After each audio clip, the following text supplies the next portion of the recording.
Mardi 2 janvier 2024 mu dajeek sunu première chronique ci at mu bees mi ñu bëgg a ñëw pour waxtaan ak yéen comme nañ ko yàgg a defee waxtaane actualité bi wax sunu gis-gis ci li nga xam ne moo am ci pénc mi ak sunu système bi nu jàkkaar lool ak li nga xam ne moom lay lal ak ay pexeem lu ci nekk ñu faram fàcce ko tey loolu lañ bëgg a ñëw tey nag bëgg nañoo waxtaane ay ponk yu bari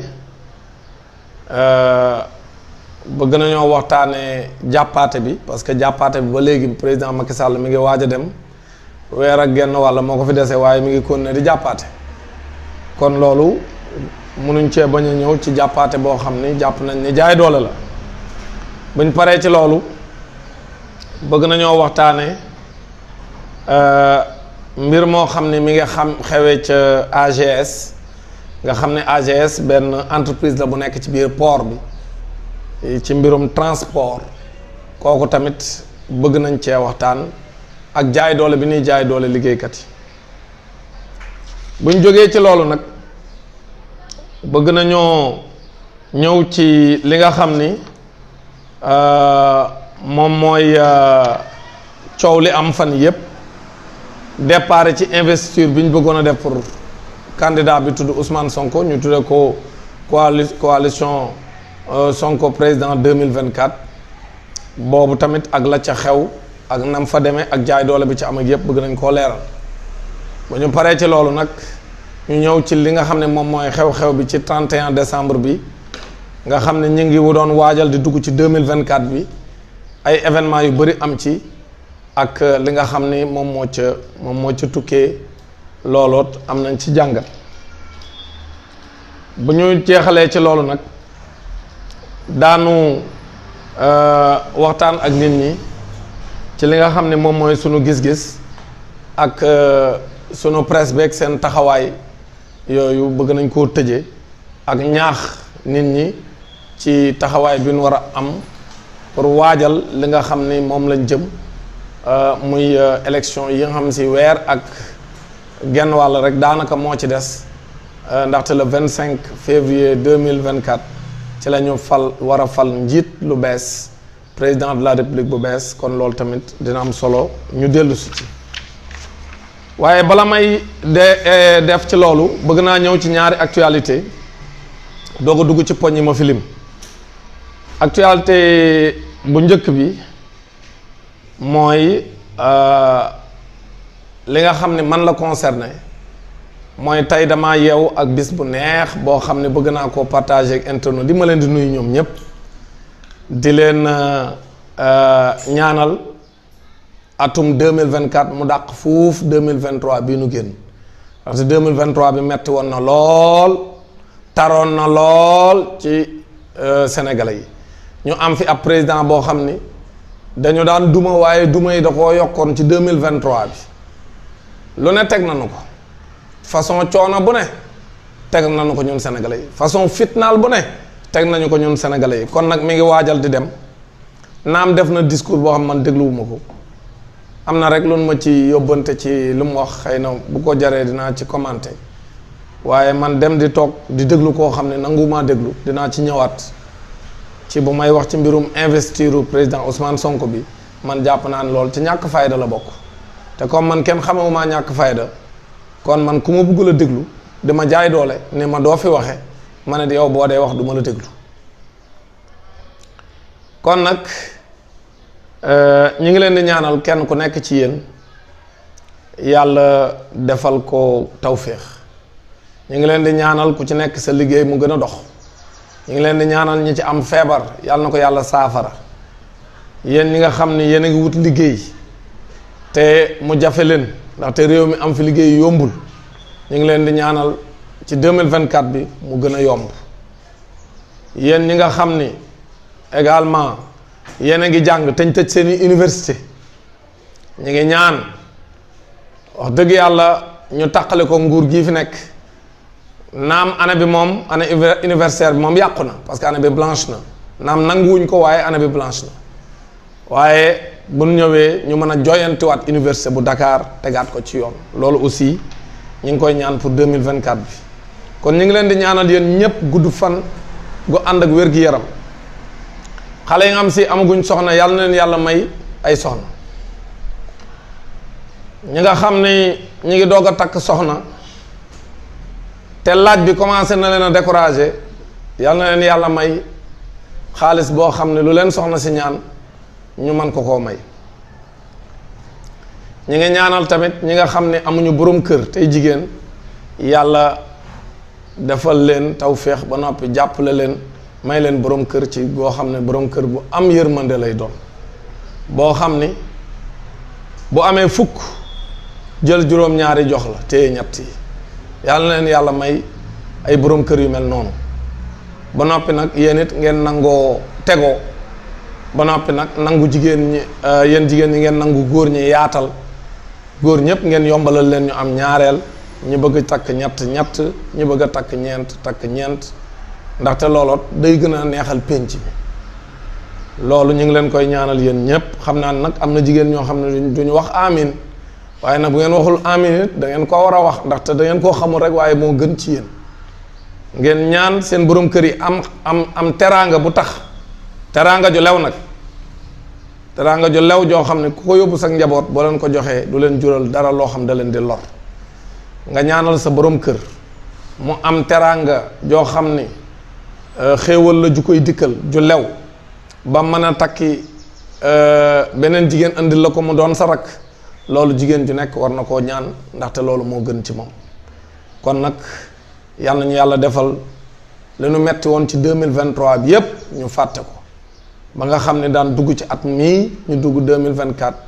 ci jàmm ak salaam ñu wote yu leer ñi ci war a bokk yépp bokk ci ñu sénégalais yi fal kin bëgg a fal loolu jàpp naa ni bokk na ci loo xam ne ñun ñëpp war nañ koo ñaan ndaxte loolu moo gën ci Sénégal tey nag dama xëyee nouvelle bu neex bi nga xam moom laa xëyee mooy dañ maa tudde doom tey moom dama am beneen turandoo bu dolleeku ci samay turandoo ndaxte maa ngi woon ci ñeenti turandoo tey am naa juróomeelu turandoo ñaar ñu njëkk ñi nag léegi ay paa lañ war naa leen a dem takkale soxna sax parce que ñu ngi am 25 ans léegi nee naa leen war ngeen a waajal nag takk soxna parce que ba may nekk étudiant di doog a dem université ca lañ ma leen tudde woon comme man ñu jigéen laa daanaka ci benn weer ñu tudde ma ñaari xale yoo xam ne tey jii ay waxambaane la ñuy dëgër ndaxte ñi ngi toll ci 20 at ak juróom loolu nag wax dëgg yàlla dama koy sant yàlla ndaxte kenn ki sama mbokk la moo ma soqi woon waaye damaa soqi rek ñu teg ca lu mat weer keneen tuddewaat ma doom koo xam moom ca université ba ma doon jànge fa la nekkoon di liggéey wax dëgg yàlla tudde ma doom ju ma bett ndaxte ngénte la sax demuma ca waaye mu kontaan ci man rek daan ni moom daal damay tudde ab taawam boobu ma tudde tey ma nga ca Espagne boobaak léegi ñeneen tudde nañ ma doom te li ci gën a neex mooy turandoo woo xam ne ki la ko tudde du sa mbokku deret boobu daa gën a neexati ci turandoo yi kon nag tey am naa juróomeelu turandoo ki ma ko tuddee dëkk ca Kolda moom Amirou Balde nekk responsable régional bu Cusems authentique ca Kolda tey ma am mbégte lool nee naa ko nag bett nga ma lool ndaxte yëgu ma woon leen damaa toog rek mu jàgg sunu responsable bi nga xam si moom moo nekk Vélingara notre départemental de Vélingara woo ma ne ma Amirou Balde daal yow la tuddee doom bii nga xam ne moom la doon tudd tey yëgoon nañ nag tudd mi ba am ci taxawaay benn ci war a am waaye nag yaakaaroon woon ni moom dina tuddee doom loolu nag maa ngi gërëm Amirou Balde mi ma tuddee doom di ñaan Damboj Balde moom nga xam ne mi ngi juddu tey ngeen ñaanal ma ko mu gudd fan ànd ak wér-gi-yaram te yàlla bàyyee ko ak ay waajuram yàlla def ko ëllëg mag moo xam ni magum islaam la ba noppi dana am njariñ pour boppam amal ko ay waajuram amal ko ay jegeñaaleem amal ko réewam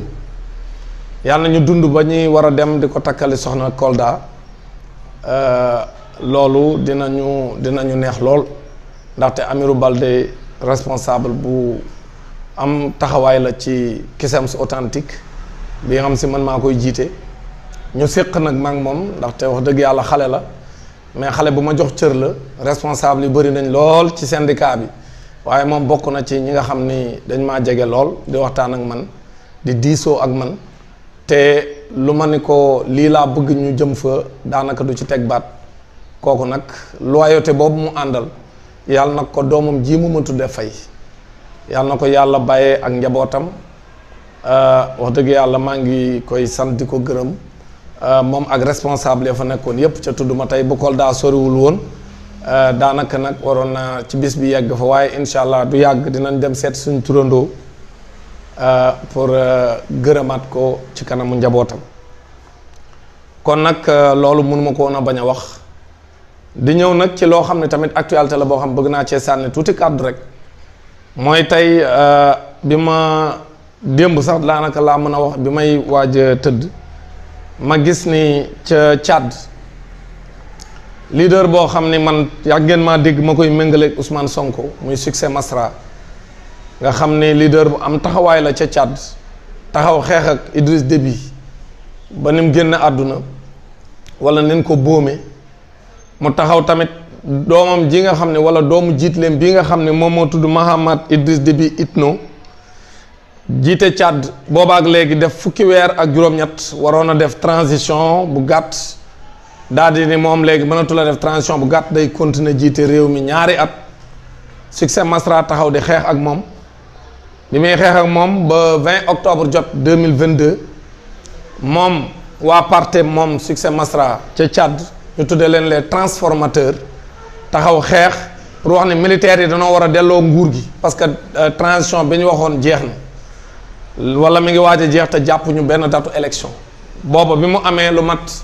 ñaari téeméeri nit dee ca ñàkk ca seen bakkan loolu bi mu amee moom ak ay responsables yu bëri yoo xam ñi ngi woon ci parti boobu tudd les transformateurs nga xam ne ñi jaayee doole fii Pastef ci Sénégal noonu lañ leen di jaayee doole ñoom it ca Tchad ba tax ma doon méngale Ousmane Sonko ak Succès Masra nga xam ne ñaari xale lañ bokk gis-gis nekk ay souverainiste ci li nga am si moom la Succès Masra mosoon a wone nga xam ne toujours dama doon wax ni moom laay méngale ak Ousmane Sonko ci taxawaay ak seen gis-gis ak ni ñuy xeexe pour joyantiwaat seen i réew léegi nag le 22 octobre 2022 bi loolu amee ak dee ca am moom ci lañ ko exilé donc ci lañ ko génnee réew ma mu dem France léegi nag bi mu demee France def na fa diirub at après mu ñibbisi ndaxte loolu bi mu ñibbisee ñëpp gis nañ li ci am mooy que ni dañ doon waajal ab référendum pour changer seen constitution bi mu ñëwee jaaxaloon na ñëpp lu tax mu voté oui alors que opposition tchadienne bi yëpp dañ doon voté non loolu aussi doy na waar wante daal li mu def mooy dafa signé bi mu yegsee wala avant mu yegsi benn accord boo xam ni waxtaane woon na ko ca France bala mu yegsi ñu dem signé ko le 31 octobre 2023 ca Kinshasa nga xam ni président Félix Tshisekedi moom moo ko organisé woon moo doon facilitateur bi pour que ñu mën a signer accord moom Succès Masra ak ki nga xam ni moom mooy Idriss Déby Itno loolu nag bi mu amee ñu gis ni dañoo yeewu rek démb ñu ni fal nañ ko premier ministre loolu nag mënaguma cee àddu parce que man dama jàpp ni comme xamaguma li nga xam ne moo lal loolu mu dem accepter dem dugg ci gouvernement bi alors que transition boobu la doon ŋàññ ne transition bi dafa war a jeex ñu dem ci élection naam am na lu ñu diggee ci 2024 bi wax ne dañoo war a def élection mais moom bu fekkente ni sur les principes dañu woon ku bokk ci transition bi mënta nekk candidat te moom dem na bokk ca transition ba est-ce que dafa renoncer à sa candidature est-ce que moom ak Mahamad Idriss Déby Itno ñoom ñaar ñëpp kenn du ci nekk candidat wala est-ce que dañoo déggoon ni ñoom ñaar ñëpp dañoo war a nekk ay candidats léegi nag accord de réconciliation boobu nga xam ne mooy accord juboo boobu nga xam ne si maanaam déggoob juboo bi boobu ñu def ca Kinshasa nga xam ne sax opposition bi ñu ngi ko tuddee ab déggoob naxaate ñoom la yeneen opposants yi nga ñoom la bokkaloon xeex bi ñoom lañ ko tuddee léegi man mënaguma cee àddu tant que demuñu ba ci kanam ma xool Succès Masra ak lii mu accepté dem nekk premier ministre est-ce que dafay nekk premier ministre tchadien yi wala dafay nekk premier ministre boo xam si day ñëw ànd ak transition bi nga xam si France moo leen teg est-ce que ba mu nekkee France daa am lu mu déggoo ak France wala déggoowul ak France loolu lépp jàpp naa ne taxawaayam ci kanam lay leer ndaxte ñun actuellement am nañ ay nattukaay yi ñëpp xam nañ ko mooy dafa am changement bu am ci sunu sous-région bi di yaatu actuellement en Afrique tey ku nekk gis la zone des 3 frontières bi nga xam si soriwuñ ko te ñëpp doon yaakaar ne moom bu jëloon réew mi ci 2024 bi waroon na leen mën a gën a jege pour que ñu mën a yaatal vraiment monnaie Sahel bi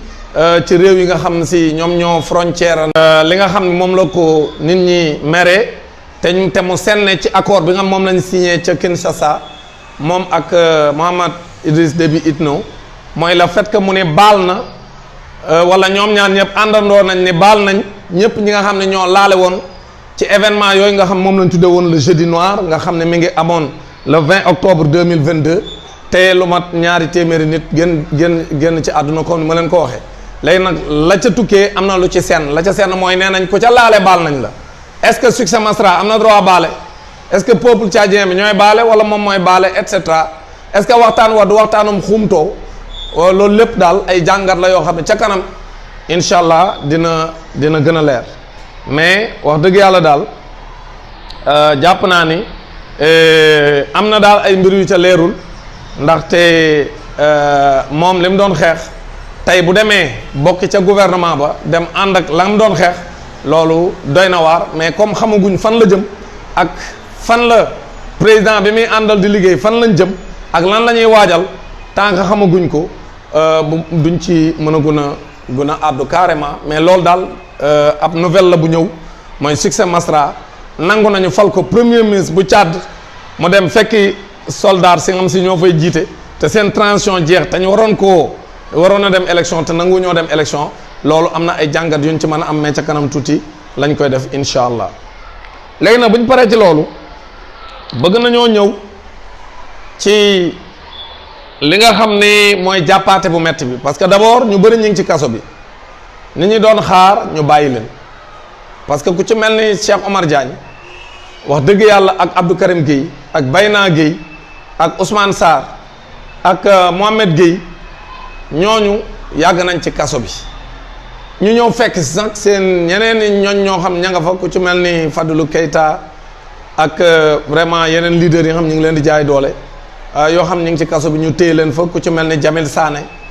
dem naa fa seeti ko àllarba benn génn wala talaata benn génn laa demoon seeti ko Rëbës wax dëgg yàlla waxtaan ak moom ma gis ni nit ku dal la effectivement deful kenn dara ndaxte def benn transfert u 36 000 francs donc ci ab kilifa gu doy ni moom ñu mën laa jël di la kiis-kiisee di la taxal pour bëgg la jaay doole ndax tout simplement maire bi ngay jiite ki nga xam si mooy premier ministre bi ñu nar a def seen candidat booba ñu xam ne bu ñu ko defee candidat ñu gañe ko ca Parcelles Assainies dina ñaaw te moom mënta gañe parcelle léegi nag loolu tax na wax dëgg yàlla ñu dem téye ko ci kaso bi moom Jamil Sané bi ma demee seeti ko nee na ma man defuma dara ba léegi nii xaw ma lu ma def lu dul peut-être gis nañ ni transféré na 36 000 francs mais man bu doon ko transféré 36 000 francs wala 50 000 wala 100 000 rek ñu teg la ne la yow da ngaa def lu dul yoon mais depuis kañ 36 000 francs yu ñu transféré nekk un problème donc ab maire dëkk boo xam ne yow day liggéeyal dëkkam doon waajal dem ci réew yu bari parce que dafa amoon ay mission yu ma waroon dem moom Jamil Sané yooyu yëpp ñu yàqal ko tout simplement pour xeex benn leader bu tudd Ousmane Sonko boo xam ne jàpp nañ ni Jamil Sané ca Parcelles Assainies moo fa nekkal Ousmane Sonko kon dañoo jàpp ne suñu wàññee doole Jamil Sané dañuy wàññee doole Ousmane Sonko kon loolu tamit jàpp naa ni jaaduwul et que wax dëgg yàlla nañu bàyyi doomu jàmbur mu ñibbi c'est la même chose ak Bilal Diatta nañ ko bàyyi mu ñibbi parce que Bilal defu leen lu ñuy tere jàngalekat yi ci yi nga xam si dañ leen a jàpp ci jaay doole ñu nekk ci kaso yi bari nañ jege nañ fanweeri nit ñoom it dañ leen bàyyi ñu dem ñibbiwaat parce que toog seen dem seet seen njaboot nekk ak seen njaboot nekk ak seen i élèves delluwaat ci seen liggéey parce que amu ci kenn ci ñoom ku def loo xam ne dañ koy tere jaay doole bi ñuy jaay doole ñëpp rek lañ leen jaay doole. kon nag loolu tamit ñoo ngi xaar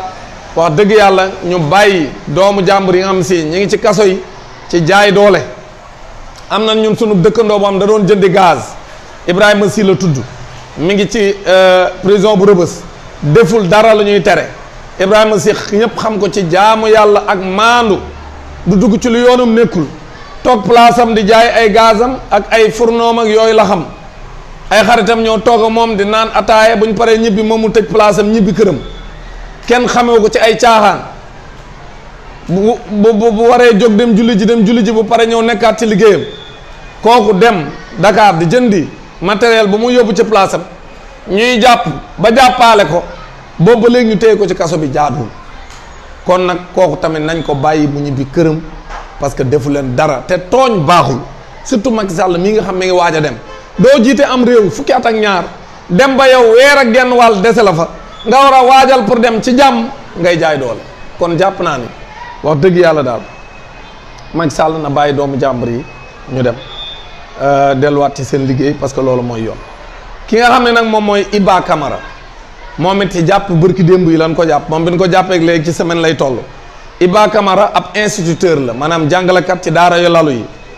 muy jàngale ci ab école bu tudd Kañak nekk ca Bambilor bu Rufisque moom Iba Camara deful dara lu ñuy tere ab intellectuel bu deful réflexion di bind ci lan lay bind di wax xalaatam ci réew mi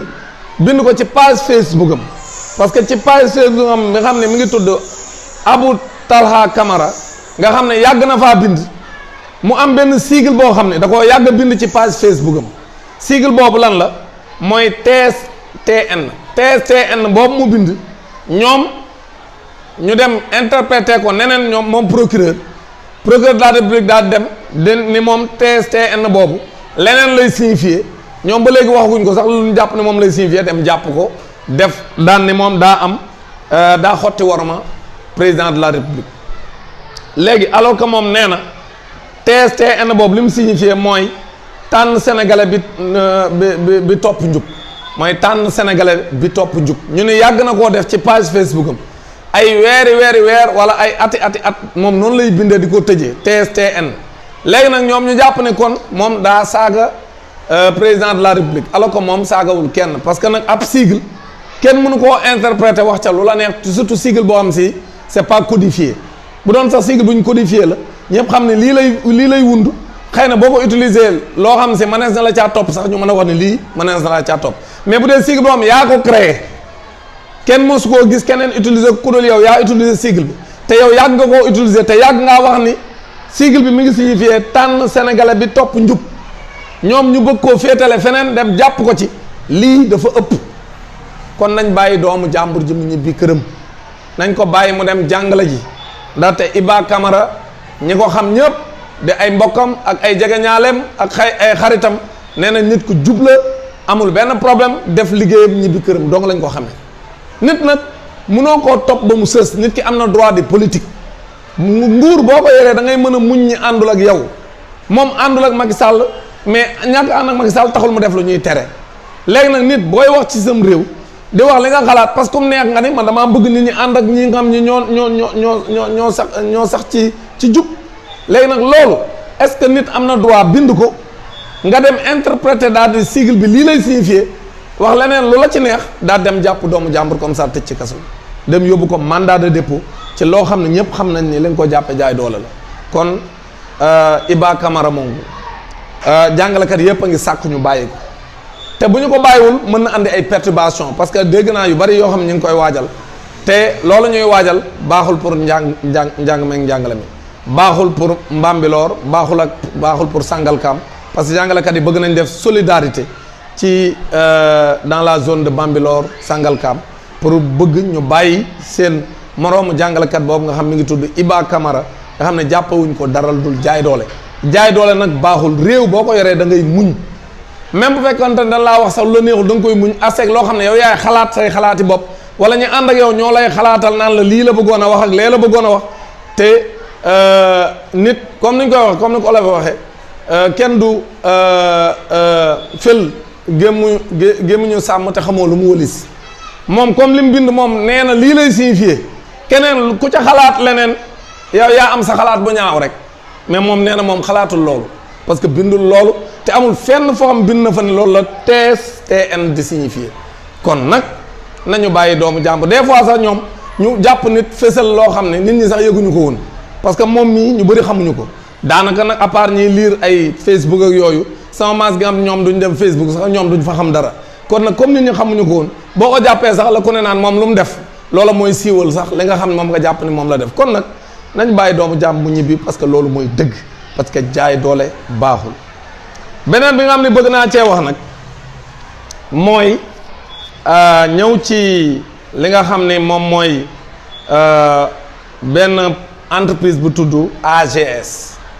AGS ñi ngi nekk port autonome bu Dakar port autonome bu Dakar bu ngeen fàttalikoo amoon nay jamono camion yi dañ daan bare ba boo axe yi jëm port yëpp boo fa jaaree di liggéey da ngay tardé ba da daan ñëw sax ba rond point Escale camion yi dañ fa daan rang mu méttee métti képp ku jëm boor boobu doo mën a dem lu jege port bi rek daanaka kenn moo su foon a mën a jaar léegi nag bi ñu demee ba ñëpp di ci ñaxtu ñëpp di ci wax am na sax ay journalistes yu fa demoon def ci ay reportage di wane ni camion sénégalais ak yu sous région bi surtout camion malien yi bu ñu xoolee ni range ci mbedd mi dafa dem ba léegi sax ñaari voies yëpp dañ koy occuper ba nga xam ni kenn du dem kenn du dikk boor boobu yëpp danaan tàcc ñëpp seetlu woon ko ay at ci ginnaaw bi ñu demee ba gis loolu nag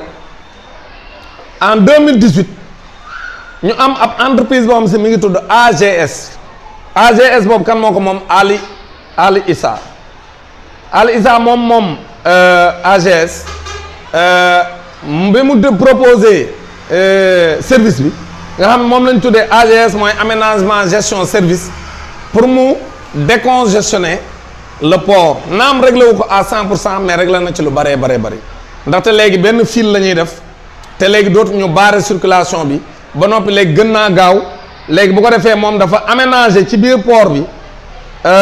pour am plus de fluidité du trafic pour que camions yi ñu mën leen a gën a organiser nga xam ni boo ñëwee bu njëkk sax daanaka mënoo romb lu mat benn fan ci plateforme bi te doo dem chargé léegi nag nga xam ne par jour lu mat ñetti junniy camion daan fa jaar ci AGS ñetti junniy camion yooyu depuis 2018 ba léegi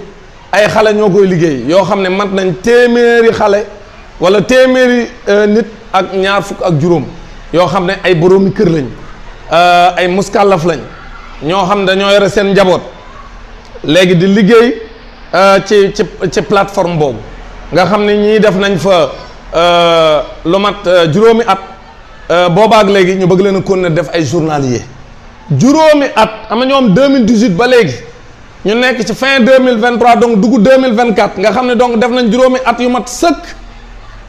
boobaak léegi kenn néewu leen kaay contrat ngi nii ñoom ñëpp ñu bëgg leen def ay journalier contrat à durée déterminée sax nanguñ leen koo joxe entreprise am na doole te ñoom ñi ngi def seen liggéey bu mucc ayib wax dëgg yàlla loolu lañ ñu jël ñu embauché leen ñoom xale yooyu yëpp nga xam ne mat nañ au moins 125 personnes ñu embauché leen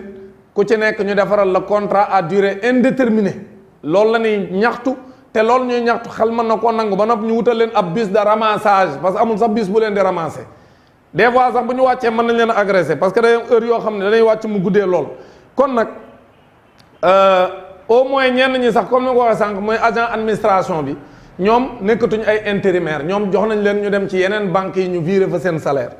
ba noppi garder nañ seen ancienneté ñoom ñi ngi garder seen ancienneté ñoom liggéeykat yeneen yi nga xam ne ci administration bi ñii nag ñoom ba léegi kenn lettul leen kenn firiwu leen ñi ngi leen di liggéey loolu daal di leen exploiter weer wu dee AGS dem jox xaalis bi sur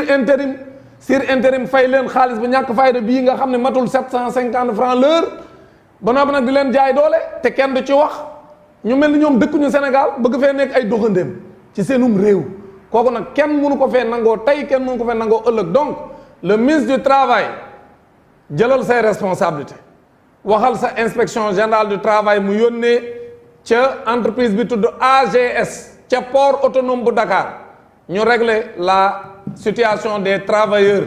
yi fa nekk te sonn nañ waaw kenn ci ñoom fi ndoon ñoom ñëpp ñi ngi seen digg doole kenn mënu cee takk soxna parce que ku ci nekk boo takkee soxna doo ko mën a yor kenn mënu cee am néeg bu baax sax Dakar ñoom ñëpp dañuy bokkloo ay néeg loolu la ñuy def te yenn saa yi payoor bi day tardé des fois ñu toog ay semaine duñ leen fay dem nañ fi tabaski ñoom ñëpp amuñu tabaski daaw ñu bëri ñoom tabaski wuñu mun ñoo jënd xar amuñu sax luñ jënd xar ndaxte fayuñu leen ba tabaski bi jàll noonu lañ leen di def tout le temps kenn du leen fay seeni salaire à temps lañu te loolu sax kenn mënu koo tuddee ab salaire loolu ab bourse étudiant la rek daanaka moom bourse étudiant yee tolloo li leen di fay kon nag loolu xel mënu koo nangu te nekk sénégalais bu doon entreprise bi ñuy liggéeyal amul doole xel mënu koo nangu mais entreprise bi moom mën naa def 300 millions par mois mais xel mënta nangu muy jaay doole doomu jàmbur yi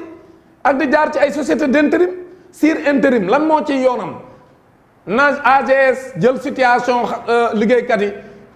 defaral leen ay contrat à durée indéterminée di leen verser IPRES teg lépp ci yoon bu ñu demee ba retraité am ci loonu jàpp loolu moo mën a nekk mais jël juróomi at nit di ko exploité kooku mënta continuer kon bu fekkente ni dafa am koo xam ne moo nekk ci ginnaaw Ali Issa nañ ko wax ñu xam kan moo nekk ci ginnaaw Ali Issa parce que moom li muy def nii jaay doole la amul benn entreprise daanaka bu ko fi ñemee def man gis naa fi xeetu jaay doole bu nekk mais bii moom daanaka man gisaguma jaay doole bu ko ëpp doole mais lii mënta continuer donc travailleurs yi li ñuy laaj ci yoon nañ ko teg te bu ngeen ko deful tamit ba fa muy mujj dañuy taxaw fippu te ñoom ñi ngi ci yoonu fippu parce que li ñu leen bëgg a teg jaaduwul kon encore une fois Ali Issa tegal mbir mi ci yoon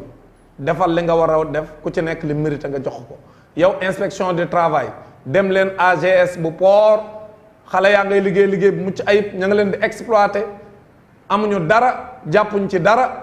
te loolu mooy seen liggéey yéen dañ leen a nattal budget ci assemblée nationale ngeen bokk ci gouvernement bi pour di dem taxaw liggéeykat yi bu ñu leen dee jaay doole ñu ngi leen di jaay doole nag yónnee leen fa ay inspecteur ñu def audit ñu audité entreprise boobu tudd AGS bu ñu ko audité ba pare ñu jox ko ay directives yoo xam ne da ciy jaar su ci jaarul ngeen tëj entreprise bi bu ko defee mu respecté normes yi loolu mooy yoon mu leen a toog di seetaan ñuy noot doomu Sénégal yi te loolu di seen liggéey yéen waa inspection du travail yéen waa ministère du travail ba noonu ngeen toog di seetaan kon lii lañ leen di digal ngeen def ko bu fekkente ni defu leen ko nag ñun dina jël suñuy responsabilité les travailleurs vont prendre leur responsabilité parce que ñun fii Sénégal duñ fi toog di seetaan kenn ñu koy jaay doole kon li ñu bëgg mooy ngeen teg mbir mi ci yoon entreprise buy dugal alal ju toll noonu war naa mën a jox ku ci nekk ak xam ak yelleefam léegi nag bu ma paree ci loolu nag dama bëgg a ñëw nag dugg ci li nga xam ne tey moo waral waxtaan wi tey li waral waxtaan wi mooy yéen ñëpp da ngeen a gis ni le 30 décembre bii nu génn coalition Sonko président dafa amoon mébétu def li ñuy tuddee investiture Ousmane Sonko ca terrain ACAPES bu Parcelles Assainies bi mu defee loolu mu bind préfet bu Dakar daal di sàkku ci moom mu permettre ko mu def rassemblement foofu pour investir Ousmane Sonko comme ni ko candidat yépp di defee am na fi sax ñoo xam ni ca xolu Ndakaaru lañ leen jox ñu def seen investiture ay grand théâtre ki ay place de la nation yooyu lañ fi jox nit ñi ak ay place du souvenir jox nañ ko fi ñu bari ñëpp nag yamuñu parce que am na ñoo xam ne ci système bi lañ bokk ñoom bu ñu bëggee ñu jox leen mais bu ñu demee Parcelles Assainies ca ACAPES c'est parce que dañoo bëgg kenn du am benn prétexte parce que foofu bërki Dembo Ndiaye yàggul candidat Amadou Ba def na fa meeting yàggul te moom bi muy def meeting foofu dafa jaay doole jaaralewu ko sax ci maire bi alors que place boobu maire bi da cee war a joxe xalaatam mais loolu lépp kenn waxu ci Amadou Ba dem def fa meeting am yàggul naam meeting ba nag bëriwul woon nit te tuuti lañ fa def sax ku nekk dem ñibbi parce que ñoom seeni meeting dañuy fay xaalis bu nu fayee gars yi dem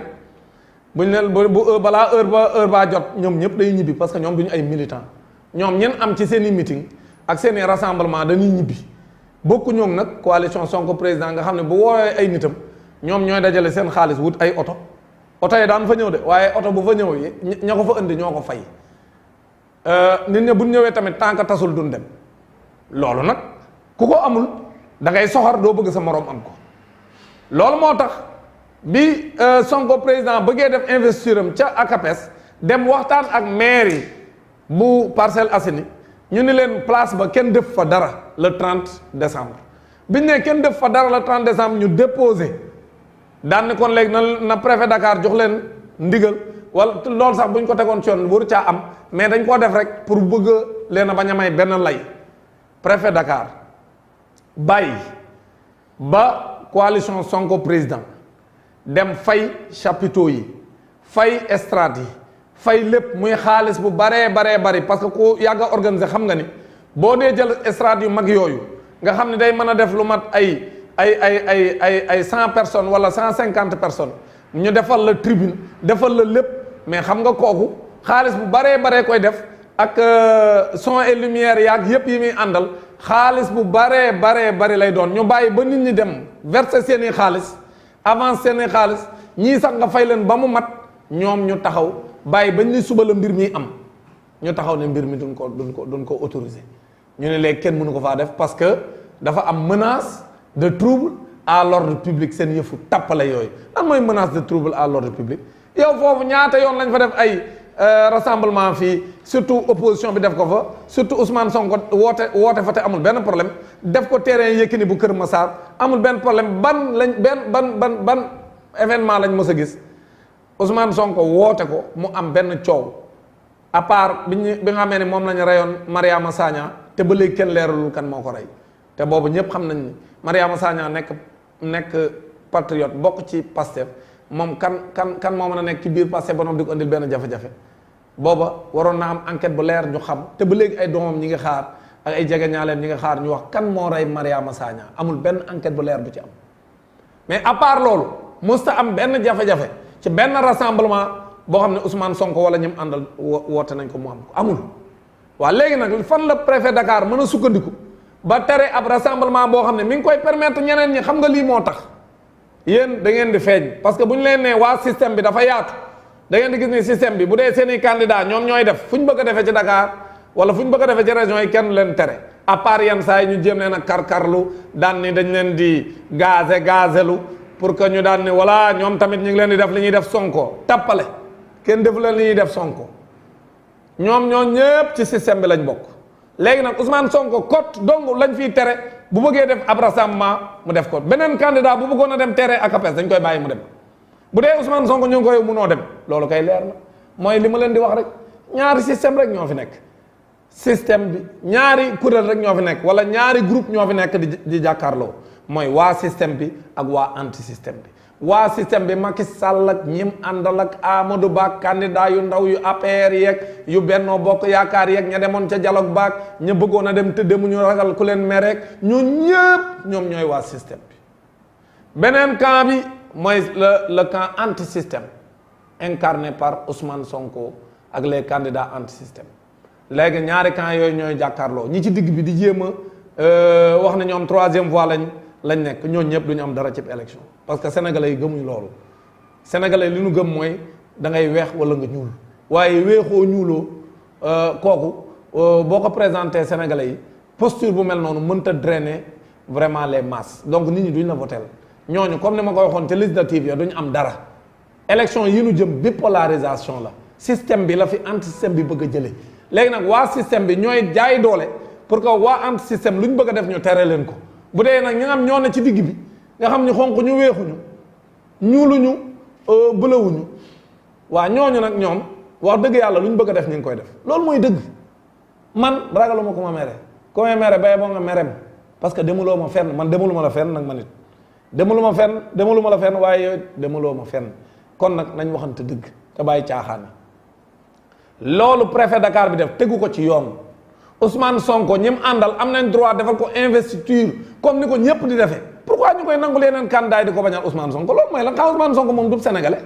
xam Ousmane Sonko moom dëkkul ci réew mi dégg naa benn waay naa ma da ngeen a waroon dem defe ji ko Ziguinchor ma ne ko ah bon kon léegi yéen a fi jéem a xaaj réew mi naa dem leen defe ko Ziguinchor tax ñu koy defee Ziguinchor Dakar lañ koy defee buñ neexoon dem defe ko Kabatoki mais ñun fii lañ koy defee Dakar pourquoi réew mi ñëpp ko bokk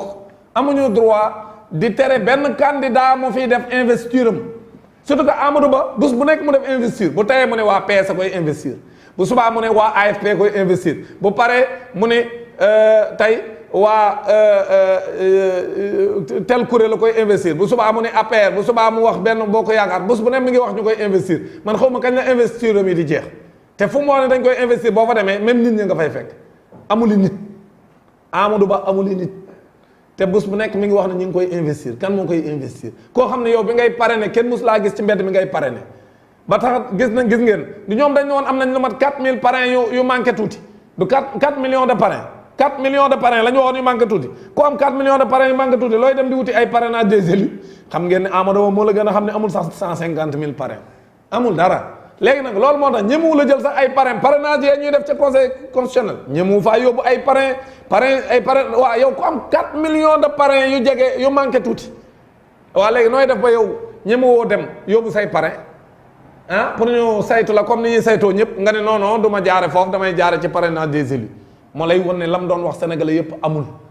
nombre de parrains yi mu wax moom Amadou Ba amu ko Amadou Ba kenn du ko parrainé ñi koy parrainé nit lim bu néew la lim bu ndaw la parce que ab sénégalais bu ñàkk fayda donc mooy dem di ànd ak Amadou Ba donc lii dëgg mooy Amadou Ba mun ñu ko fee bàyyi xam ne ab candidat bu amul doole la léegi lépp lu candidat bi nga xam si moo nar a gagné lu mu nar a def ñu ne ko yow doo ko fi defee kon Ousmane Sonko comme il est candidat à l'élection présidentielle kenn amul droit di ko tere mu def investiture am kon préfet Dakar li mu def jaaduwul jaay doole la te jaay doole bi dafa ëpp nañu bàyyi doomu jàmbur ji tegu yamuñ ca terrain ak APES waa coalition Sonko président décidé ni léegi comme terrain nañ leen terrain ak APES léegi dañuy dem Fun City ñu koy wax Business City nga xam ne foofu presque salle ba fa nekk ku ne lañ koy jox di ko louer ñu dem louer salle bi fay xaalis bi def lépp jàpp ne kon foofa moom kenn mënu faa wax menace de trouble à l'ordre public parce que fee loolu la ñu waxoon terrain ak APES menace de trouble à l'ordre public léegi ñu dem ci salle beneen boo xam ne moom amul dara luñ mën a tegal nit ñi bu dee dañoo ñëw jël seen i gendarme nañ ñëw bu dee menace de trouble à l'ordre public bañ doon wax lañ ragal bu ñëwee nañ teg seen i menace parce que foofu yow mën a encadré ñu ñëw barricade dem dugg ci salle bi daal di génn ña fa nekkoon ñëpp di waajal ni leen yéen ñëpp génn leen parce que li ngeen bëgg a def du ngeen ko fi defee président Macky Sall yónnee ñu ay gendarme yi ñëw daal di génne ñëpp ci salle bi ba noppi daal di barricade hôtel bi ni kenn du ko fa defee waa léegi nag ñun leen lan la ñu ne ñun daal dañ ñoo jox sunu ay ordre lan ñu jox dañuy liggéey ñun dañ ñoo wax ni li ngeen fi bëgg a def du ngeen ko fi defee waa léegi lii bu dul dictature lan mooy dictature président Macky Sall jaay dooleem bii mu nekkee lu ko waral jaay dooleem bii mu nekkee lan moo ko waral pourquoi mu war a taxaw ne ab hôtel sax amoo droit dafa dem def sa investiture loolu lu jéeme la lii xew ci réew mi ñëpp di seetaan moo tax ma ne opposition bi yéen day Macky Sall di jaay nii bu ngeen ko taxawul arrêté mais bu ñu demee ba ca élection ya mais lu mën a defit day fekk bay wéy na mbuus mun ñu ko bàyyi mu ñuy jaay doole nii comme ça ba noppi yéen ngeen mel ni seen yoon nekku ci parce que Ousmane Sonko lañuy jaay doole seen yoon nekku ci yéen opposition bi du ma dégg sax kenn ku ko dénoncé parce que ñu ngi jaay doole Ousmane Sonko dégguma kenn ci yéen à part benn yu ma dégg ñu dénoncé ko ci même la majorité des leaders de l'opposition surtout waa Yewwi Askan Wi dégguma leen ci coow lii ñeneen ñi moom waxuma seen i wax ay PDS kii ñoom seen ñooñu moom ñoo système bi ñoo ànd mais wax dëgg yàlla sa moroomu leader sa moroomu candidat ñu koy jaay doole investir am sax ñu koy tere war ngaa mën a ñëw taxaw wax dëgg daan ni kii leen koy tere du yoon nan ko bàyyi mu def investir am donc foofa sax nga xam ne place privée la nga xam danoo waroon a ñëw ci ab hôtel def fa investir Ousmane Sonko loolu sax nanguñu koo may ñu ànd ak Ousmane Sonko pour ñu def ko mais macha allah ñu ànd ak xarañte dem wuti alternative def investir bu rëy boo xam ne ñu ngi ko def te Macky Sall mënu ca woon dara ñu def ko ci conditions yu mucc ayib lu mat 29 formation ñëw taxaw daal di investir Ousmane Sonko comme 5e président de la République du Sénégal loolu lañ bëgg mu dem nekki ko dem xëccoo ci élection yii nu jëm le 25 février 2024 boo defee ñu mën koo fal mu jooyantiwaat réew mi tegaat ko ci yoon kon li nga xam ne moom moo am mooy la fa xew yéen ñëpp gis ngeen ko bi ñu ko defee le 31 lañ investir Ousmane Sonko comme le 30 dañ ñu ko tere woon le 31 nit ñi dem taxaw wuti beneen pexe boo xam ni dégg naa sax ay journaux tappalekat ak ay journalistes yu naan dañoo def investir en ligne c'est pas vrai Ousmane Sonko n'a pas été investi en ligne dañ ko investir en présentiel dans une salle boo xam ni lañ doon wuti Fan City am nañ ko fa donc lañ doon wuti Fan City am nañ ko fa def nañ investir bi ci niñ ko bëggee woon ñu def discours yéen bëgg a wax ku ci nekk lañ la dénkoon pour nga wax ko wax nga ko fa kon li ñu mettre rek mooy jaay doole bi mais loolu ñu bëggoon a def nañ ko le 31 décembre ci kàttanu yàlla yéen ñëpp gis ngeen à partir de 18h bi ñu tegee investir Ousmane Sonko réseaux sociaux yi yéeg fépp ñëpp dañoo connecté wu télévision bu mag bu tudd Walfadjri teg ko en direct nga xam ne actuellement mooy télé bi bomb parce que réseaux sociaux yi ma dégg ñu koy wax ma dégg naa sax ñu naan ci réseaux sociaux yi seen am na benn groupe de presse boo xam seen journal moo bind ni ci réseaux sociaux yi lañ investir Ousmane Sonko alors que ñoom seen télé bi ñu yore ñoom ñoom Walfadjri moo leen ëpp doole foofu te Walfadjri da ko doon passé en direct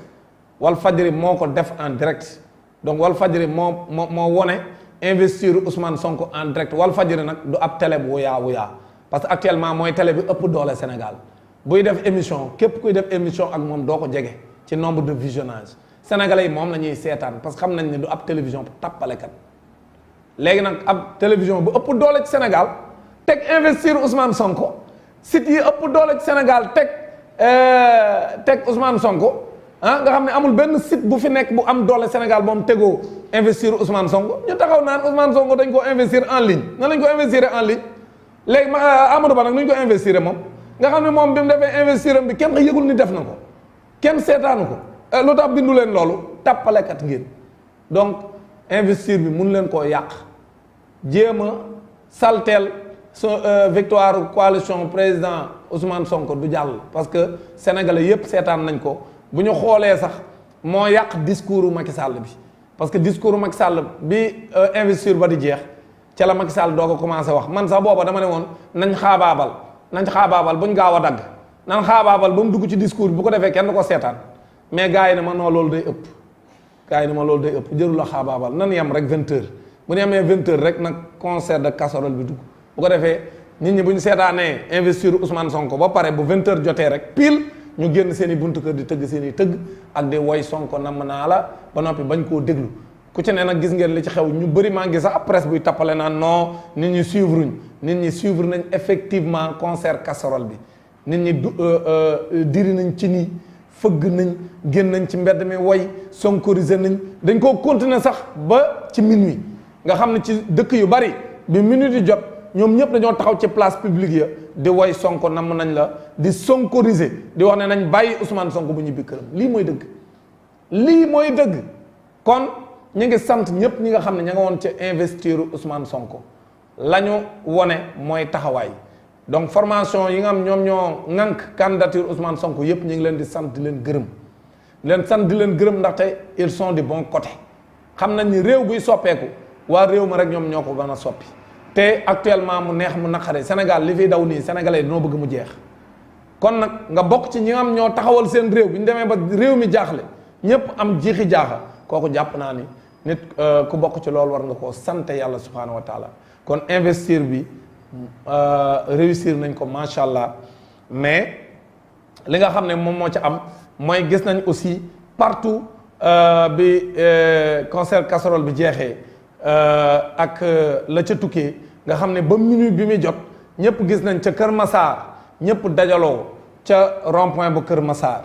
di woy Ousmane Sonko di wax ne nañu bàyyi Ousmane Sonko di wax ne Ousmane Sonko namm nañ la di wax ne ñoom investir nañ Ousmane Sonko pour mu nekk candidat pour dem xëccoo ji réew mi le 25 février 2024 pour nekk le 5e président de la République du Sénégal mobilisation bu mucc ayib la waa Kër Massar def ca rond-point bu Kër Massar comme nañ ko daan defee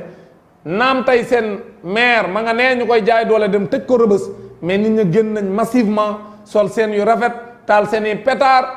yuuxu pour ñu génne seen i leader génne maire Bilal Diatta génne Ousmane Sonko ci kaso bi parce que seen place du ci kaso bi dañ leen a war a bàyyi ñu génn nekkaat ci seen liggéey ba noppi waajal seen candidature bu ko defee ñu bañ a ragal Ousmane Sonko bàyyi ko mu dem xëccoo ak ñëpp loolu la waa Kër Massar wax noonu ko waa Kër Massar waxee noonu la ko waa Dakar defee ñëpp gis nañ ne place de l'Indépendance dafa feesoon dell ak ay nit ñi taxaw di woy Ousmane Sonko wax ne nañu bàyyi Ousmane Sonko parce que Ousmane Sonko liñ koy def jaay doole la te ñun namm nañ ko ñoom ñu woy ni namm nañ Ousmane Sonko nañu bàyyi Ousmane Sonko ba noppi na Ousmane Sonko nekk 5e président de la République bu Sénégal loolu lañ gis ca place de l'Indépendance le 31 juillet 2023 nga xam ne moom moo doon njeextalu at mi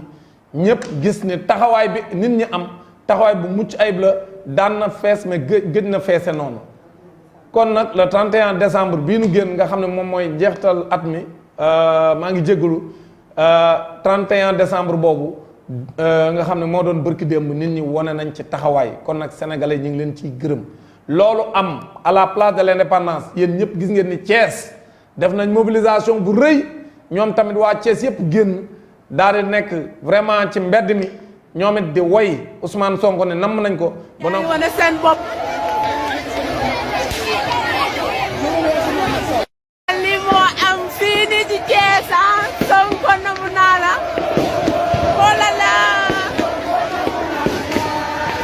ndeysaan Sonko namm naa la Sonko namm naa la ñu ngi fii à Thiès ndeysaan patriote yaa ngi wane seen bopp. nañu bàyyi Ousmane Sonko mu ñibbiwaat mu ñibbi këram waajal candidature am loolu nag moom lañ doon jéem a xañ waa Ziguinchor parce que Ziguinchor li fa préfet bu Ziguinchor def dafa mucc ayib yow préfet Ziguinchor bi li mu def nag dégg naa yàgg na ko def Kaolack ndaxte bi mu nekk massivement donc ñu ñëw au rond-point pour célébrer donc pour festoyer célébrer donc le réveillon du 31 décembre donc ñu ñëw tere ko aaye ko ne mairie bi amul autorisation quoi donc Ziguinchor la xewee depuis que je suis né voilà donc lii mi ngi soog a am Ziguinchor xool leen population bi xool leen mbooloo mi jusqu'à perte de vue donc ñi ñu ñëw génn si massivement pour festoyer célébrer le réveillon du 31 décembre ñu xañ ñu ko Ziguinchor la xewee. loolu la fa doon def di jéem a jaay doole looloo tax sax ñu jël ko xëy na ne ko dañ la yóbbu Ziguinchor pour que yow waa Ziguinchor nga defante ak ñoom léegi nag Ziguinchor loolu mu fa def kenn mësu koo def Ziguinchor parce que feetu 31 décembre amul ay demande d'autorisation fii amul kenn ku fiy demandé ñun ñii bi ñuy nekk xale ba léegi dañ doon feetu 31 décembre te mësu ñoo demandé kenn amul dëkk booy dem Sénégal boo xam si dañoo demandé pour mais président Macky Sall ak ñi mu àndal ni bi ñu nekkee ay tout tànk bu ñu daan 31 décembre dañ daan wut demande d'autorisation kan moo fi mës a laaj demande d'autorisation ñun ñi nga xam ni des fois su ma bëggee tooñ sama gars yi ca ngumba ngeewul dama lay tooñ bañ ñun suñ benn 31 décembre boo xam si sama waa génération nga xam dañoo cotiser booba suñu ñu dañoo def suñuy cotisation pour def suñu 31 décembre booba ñu ngi nekk ay tout tànk léegi nag ñi nga xam ni ñoom mooy jigéen ñin maaseel ci koñ bi di ñoom ñoo nu doon toggal jigéen ñin maaseel ci koñ bi toggal ñu ba ay côté 18h 19h ñu pare togg yi wooñu ñu def seen groupe ñoom ñëpp buñ ñëwee wooñu ñu ñëw ñu taxaw ak ñun daan ñu léegi yéen seen togg yaa nga ne ca biir kër ga defaral nañ leen ko ba mu baax waaye ñun léegi duñ mën a ñëw ci seen baal ndax ñun dañ leen a dépassé léegi sama gars yi mer ñu ne luy loolu ñu ni non non ñun moom duñ mën a ñëw ci seen baal ndaxte ñun dañ leen a dépassé mais seen togg yi yëpp ma nga ne wut leen ku leen ko séddaleel bu guddee mais ñun duñ mën a ñëw ci yéen après ñu dem nag daal dem ci baalu grand yi ba mu guddee ñun ñii ñu dem ci baalu grand yi pour yàq ko du ma ko fàtte mukk loolu ñun def nañ ko fii 31 décembre kenn lañ fi mës a wax ne bii yoon ngay jaar ak bee yoon ngay jaar loolu mosu fee am kon nañ bàyyi caaxaan yi fii 31 décembre dañuy feetu 31 décembre feet la mais Ziguinchor ñoom ñu nekk ci seen rond point ñu bàyyi leen bañ defar seen i podium ak seen lépp war a feetu léegi. Ziguinchor la xewee amul musique amul dara ñu arrêté lépp bloqué lépp waaw c'est ça Ziguinchor doo ñëw di c'est ça Ziguinchor daan ni moom kenn du ko fi defee mais préfet bu Ziguinchor mooy kan fan la teg loolu kan moom ban préfet la fa gis muy tere le 31 décembre parce que dañuy bañ ko fa sonkoriser mais loolu mais moom yoonam nekku ci moom la préfet de Ziguinchor gis nga administration bi ñoom administration bi nan yem seen place rôle préfet du dem di tere ay manifestation yoo xam dara lu ñuy bañ dana fa am parce que 31 décembre artistes yi nekk ci biir région bu Ziguinchor yépp ñëw taxaw mën naa wax sax toute la Casamance artistes yi fa ëpp doole ñu invité leen ñu war a ñëw pour woyal waa Ziguinchor nit ñi bëggal seen i xol ndax réew mi da ngay dem ba stressé 31 décembre nit ñi bëgg a au moins profité ci pour bëggal seen bopp bëggal seen famille ñëpp di waajal ñu bàyyi leen bañ defar seen i podium ak seen lépp ñuy dem wut ay pexe naan non kenn du ko fi defee alors que foofu chaque année maire bi daf ko fa daan def chaque année maire bu Ziguinchor dafa doon woote foofu ci vraiment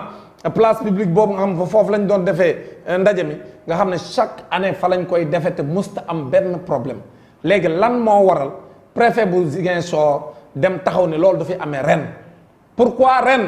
pourquoi ñu bëgg koo tere waa Ziguinchor comme si Ziguinchor bokkul ci réew mi alors que amul benn dëkk bu ñu fi teree le 31 décembre même yeneen dëkk yi dañ koo muñ même place de l'indépendance nga xam ne mi ngi nekk à 200 mètres du palais mais dañoo bàyyi xale yi ñu sonkoriser parce que loolu mënuñ ci dara xale yi fu ñu dem dañuy woy seen leader parce que seen leader tuddul Amadou Ba gis naa sax benn meeting boo xam ni kay wax ma ngay wax naan Amadou Ba ñu naan ko Ousmane Sonko parce que micro ba mu yore sax a tax ñu dégg Amadou Ba mais xale yi nga xam ñi ngi ci suuf ak ñu nekk ci biir place bi ñoom ñëpp woyandoo Ousmane Sonko moom ki yore micro bi MC bi naan Amadou Ba ja malgré mi ngeeg yore micro bi teewul Ousmane Sonko ja da koo muur kon loolu li mu signifié mooy xale yi Ousmane Sonko mooy seen leader mun leen fee imposer Amadou Ba kenn àndut ak moom Amadou Ba kenn xamu ko Amadou Ba demalul fenn xale yi et puis Amadou Ba c'est l'homme du système te xale yi système bi lañ ci bëgg a jëlee ban instant ngeen mën a xalaat mun ngeen nax nit ñi même làmb ji ku ne gis na ne làmb ji amatul doole mi ngi dee li ñuy tudde ay combat VIP amatul doole man démb bi ma gisee combat boo xam ne bu njëkk moom lañ daan tudde combat VIP muy combat Boy Niang numéro 2 ak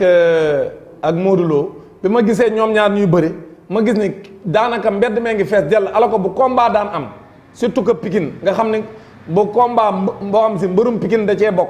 même bu dul mbërum Pikine sax Pikine dañu bëgg làmb comme ni ko Sénégalais yëpp bëgg d'ailleurs mais Pikine ñoom dañ cee rawati léegi da ngay gis ni dañ doon nekk ci kër yi di seetaan ñi nga xam si dem ñu stade mais démb bi ma gisee combat bi di daw mbedd mi fees ak nit laa xam ne nit ñi am nañ lu leen metti kon làmb ji mi ngi dee yéen waa làmb ji xam ngeen ne làmb jaa ngi dee mais làmb ji démb dama faa seetlu loo xam ne dafa daw sama yaram dafa wane ni nguuru président Macky Sall divisé na Sénégal les Sénégalais sont divisés te loolu lu garaaw a garaaw la mais tamit dafa am beneen espoir bu ma ci am mooy am na ay mbir yu wane ne Sénégal def nañ ko ñaari xaaj ñii jëm ne alors que ñun ñëpp ay Sénégal lañ te mosuñu am benn xaajoo ci suñu biir mais secteur boo mën a dem xaaj nañ ko ci sport bi tamit noonu la demee actuellement pour des raisons politiques actuellement xaaj nañ ñi nga xam ne ñoom mosuñu xaajoo léegi nag mais am na tamit leneen luy dal sama xel mooy am na ku ñëw boolewaat leen wala lu ñëw boolewaat leen lan laa bëgg a wax foofu dama seetlu démb loo xam ne metti na ma loolu li ma seetlu démb mooy bi demee ba làmb ji ñu ni Modou Lo daan na maanaam bi combat bi di doo ko jeex bi Modou Lo daanee Boy Niang bi mu daanee Boy Niang rek ma gis pétard yi di jóg biir Pikine ñuy célébrer daanu bu mbërum Pikine daanu booy nekk ci mbeddu Pikine yi ay quartiers yu bari di jubilé ndaxte seen mbër wala ku dëkk ci biir Pikine daanu na loolu mësut a am Pikine loolu li muy signifié mooy kon kooku leen ko meree ay raison politique moo tax ñu mere ko ba mu war a daanu moom Boy Niang am ay quartiers yu nekk ci Pikine di jubilé kooku Boy Niang defu ci dara moom du ci dara mais li ci am solo mooy xëy na am na taxawaay parce que ku nekk am nga droit féete fu la neex comme ni mu ko waxee mais le fait que mu dem ba moom mu am position bu mu jël ci politique tax ñenn ci waa Pikine mere ko mere goo xam ne day daanu ñoom ñuy jubilé ak di taal ay pétard loolu man phénomène la boo xam ni wax dëgg yàlla doy na waar. beneen bi nga xam ne seetlu naa ko également muy Modou Lo mi daan ña nga xam ne ñoo ko doon xaar ca terrain bi nekk ci wetu këram ñu fees dell terrain bi comme niñ koy defee saa su daane mais bi mu ñëwee moom Modou Lo xale yi bi ñuy woy fàtte nañ ni Modou Lo sax moom moo doon bëre xale yi leen doon woy mooy Modou Lo il vient d'arriver kooku ngeen gis aussi tamit c'est l'un des marabouts de Modou Lo moom aussi tamit il vient d'arriver di politiser li nga xamante ni moom mooy actuellement la victoire de Modou Xarañ Lo à travers libérer Sonko ak di woy ni Sonko namm naa la loolu la xale yi doon woy ba nga xam ni même ki yore woon micro bi foofu tamit ma nga naan mbir maa ngay bëgg a rax politique mais effectivement loolu la xale yi wax maanaam même xale yi nga xam ñoo àndoon ak Modou Lo ñoom bi ñu demee ba nga xam si seen mbër daan na kontaan nañ dem nañ teeru ko waaye bañ demee waxuñu fa waxi Modou Lo dañoo ñëw foofa daan ne ñoom la leen fa andi mooy nañu bàyyi Ousmane Sonko et que Ousmane Sonko ñoom namm nañ ko mooy seen candidat ci élection yi nga xam moom lañ jëm le 25 février 2024 kon loolu li nga ciy jàngate mooy muy waa Pikine muy waa Parcelles Assainies li leen metti mooy jaay doole bi ñuy daay doole leader bu tudd Ousmane Sonko kon ñii lañ ci doon jéem ci làmb yu bari yii nga moom lañ jël période bii di ko def nga xam ne làmb yoo xam VIP yi dañuy tegale seen i combat man loolu gëj naa koo gis lu ci ëpp làmb ji bu ñuy am VIP yi day soree mais làmb joo xam si diggante décembre ak janvier février daanaka VIP yëpp dañ fi bëre bu bëre fi ñaari yoon loolu mosuma koo gis Sénégal mais malgré ça lañ ci doon jéem ak lañ ci doon wut amuñu ko ci ndaxte xale yi nga xam ne ñoo tax ñu koy def comme nañ ko doon defee barki Dembo Njaay ci stade yi stade boo dem stade bu feesee dell ñaari équipe yi gis nañ ko ci géejawaay ñaari équipe yéen fi gazé woon d'ailleurs kenn ka moom moo mujj jël coupe bi championnat ba jeexee mais ñaari équipe taxaw nañ fi di woy Ousmane Sonko ñoom ñaari équipe yëpp ala ko bu njëkk ñaari équipe yooyu dañ daan xeex bi yoon nag xeexuñu dañoo ñëw am lu leen boole kan moo leen boole mooy dañoo am seenub leader bu tudd Ousmane Sonko bu nekk ci kaso bi loolu moo tax ñaari équipe yi buñ dajee nañ daan xiiroo ko ŋaayoo loolu jeex na léegi dañuy tal leneen liñ tal mooy nu ñuy def ba seenub leader génn ci kaso bi ak jaay doole bi ñu koy jaay ak nu ñuy def ba seenub leader dem ci élection yi gagné ko dès le premier tour loolu nag mooy tax ñaari parti yi ñoo bokk ki nu faral comme ñaari parti yi xëccoo ñoo bokk li nu faral ki nu faral kon jàmm rek mooy mujj am seen diggante kon nag kan moo mën a boole sénégalais mooy Ousmane Sonko parce que même ñaar ñu daan xiiroo bu ñu demee ba nekk ci biir situation da ngay gis ni la daan tax ñuy xëccoo dañ koy tege ne daal di jàpp ci li ñu bokk ñoom ñaar ñëpp muy Ousmane Sonko loolu moo am tamit ci làmb ji bu ñu xoolee waa Pikine li leen metti ñëpp xam nañ ko ba taxaw seenu mbër mën a daanu ñu bari ci ñoom kontaan ci li mu daanu kon ça veut dire que position ba mu jël moom mbër moom lañ d'accord beneen bi mooy Modou Lo tamit ca Parcelles Assainies naam ñoom gañe nañ waaye ba ñu gañee ñoom supporteru Modou Lo yëpp dañoo taxaw di way Ousmane Sonko kon ça veut dire quoi mooy boor boo ko mën a jëlee supporters yi ñoom naam mën nañoo dem ku ci nekk am foo far mais fu ñu mën a far ci sport tamit du ñu jaxase fi ñu far ci sport ak li nga xam moom lañ bëgg ci politique li ñu bëgg ci politique nag kenn mun leen a manipuler manipulation du jàll comme manipulation du jàll mooy aujourd'hui ñoom li ñu bëgg mooy ñu defal leen li ñu bëgg mooy ñu bàyyi seen leader Ousmane Sonko parce que comme ni ñu ko waxee namm nañ ko te bëgg nañu mu génn ñëw waajal ay élection gagné élection yi dès le premier tour kon loolu mooy jàngat bi nga xam ne am naa ko ci et di wane ni kon 31 décembre bii nu génn sénégalais yépp ci boor boo leen mën a jëlee dañoo am benn taxawaay pour ne Ousmane Sonko lañ bëgg mu nekk candidat bokk ci élection yi te président Macky Sall képp ku koy digal na ne ko loolu gën ci moom le président Macky Sall boo seetaanee ba Ousmane Sonko bañ a bokk ci élection yi dina nekk gàkk-gàkk bu rëy ci yow te loolu lam mën a jur bëri na pour sa njaboot gi nga fi nar a bàyyi parce que réew mi képp ku la digal ne la mën na koo jiite te Ousmane Sonko nekk ci kaso wala nekk këram ak ni ko fi ko sénégalais yi teg ak la sénégalais yi nësër ci moom képp ku la ko digal ak képp ku la yaakaar loo ne loolu mën naa nekk mi ngi lay nax réew mi actuellement képp ku ko mën a jiite te du Ousmane Sonko ça veut dire que d'abord jël nga mandat jàmbur te soo jëlee mandat jàmbur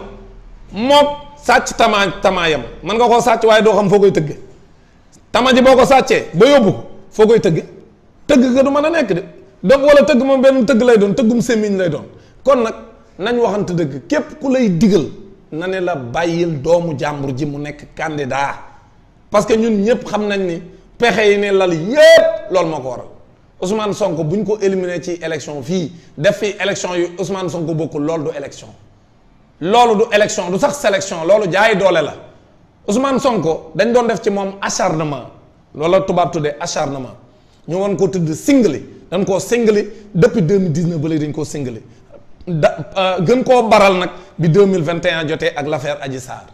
mais boobaak léegi may ñu ko jàmm tuuma bu dul tuuma yow gis tuuma boo mën a xalaat ci àdduna teg nañ ko ci ndodd Ousmane Sonko waaw léegi nag loolu lépp nërmeelu mais teewul bàyyiwuñ doomu jàmbur ji yéen ko doon tuumaal yépp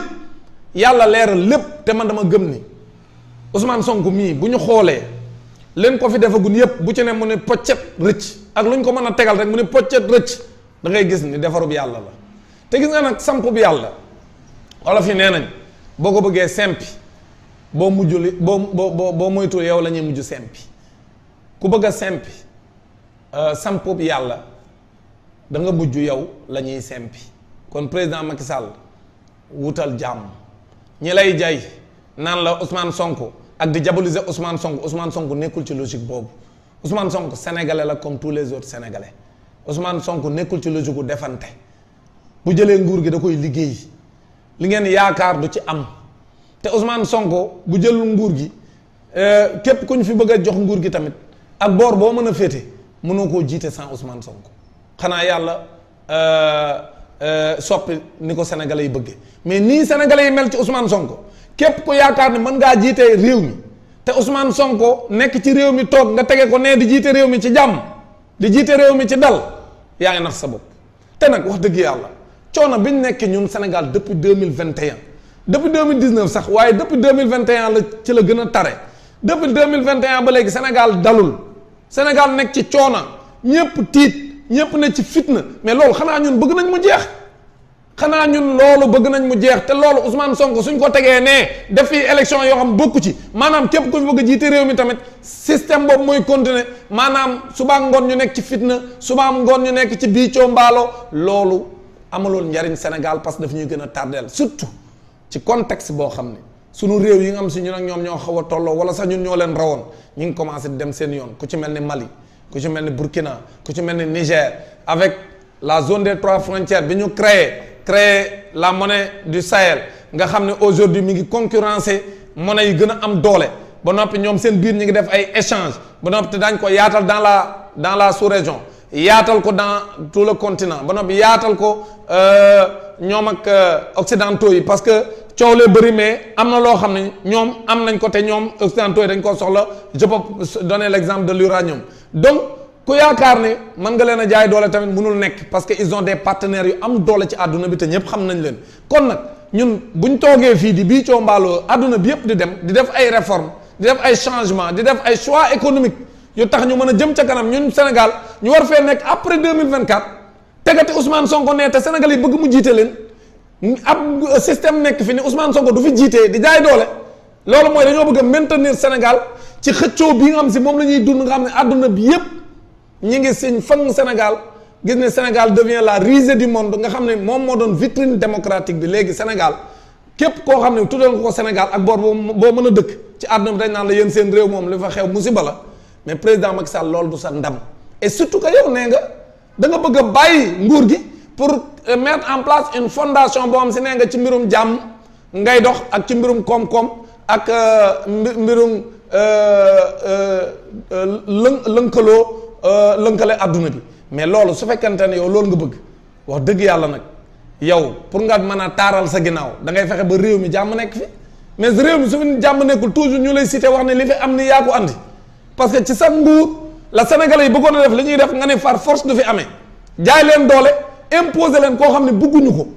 parce que bu Ousmane Sonko bokkul mooy day am ku falu ku mu mën a doon koo xam ne ki gënal Sénégalais yi ak boor bu mu mën a féete mais kooku nag bu yaakaaree ne mën naa jiite Sénégal ci dal loolu mënta ne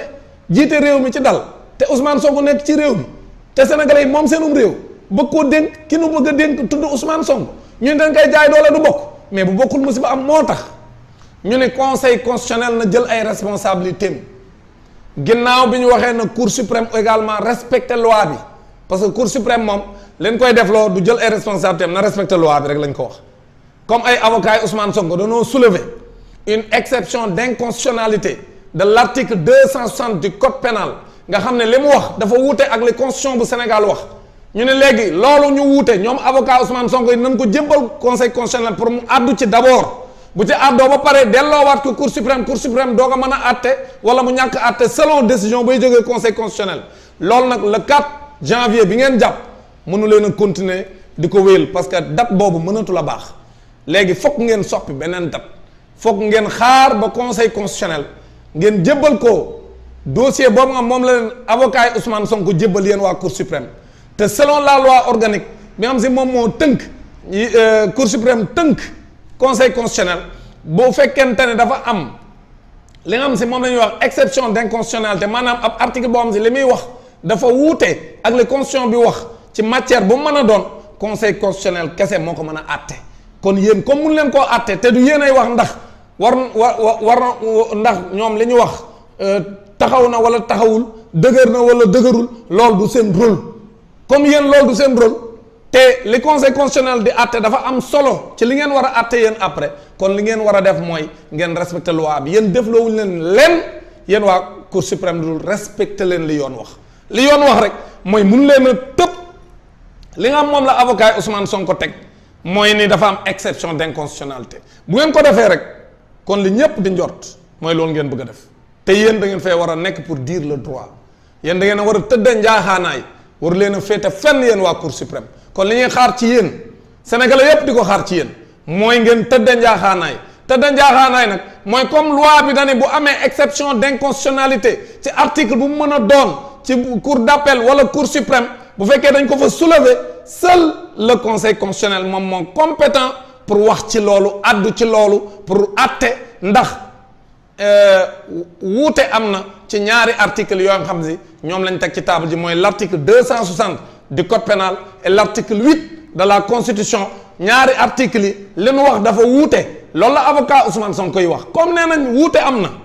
te kenn rek moo mën a àtte ndax wuute am na wala wuute amul muy conseil constitutionnel kon datu 4 janvier bi ngeen jàpp yéen waa cour suprême mun leen a àtte fokk ngeen xaar jébbal dossier bi d'abord conseil constitutionnel bu àtte ba pare nag ba delloo leen ko selon la mu àtte ngeen xool ndax da ngeen di àtte waat wala da ngeen ko fay yemale kooku loolu la loi bi wax kon yéen defloowuñ leen lu dul ngeen teg mbir mi ci yoon tëdda njaaxaanaay li nga xam ne moom la yoon wax ngeen def ko maintenant nag bu dee conseil constitutionnel li ñuy xaar ci moom ñun sénégalais yépp mooy li nga xam ne moom la ñëpp gëm mooy le chef de l'opposition buñ ko éliminer ci ab élection mu bañ a bokk loolu jaay doole la amul benn réew boo xam si loolu mi ngi fay am réew moo mën a dem ki nga xam ne mooy jiite opposition bi su élection amee day bokk bërki Dembo Ndiaye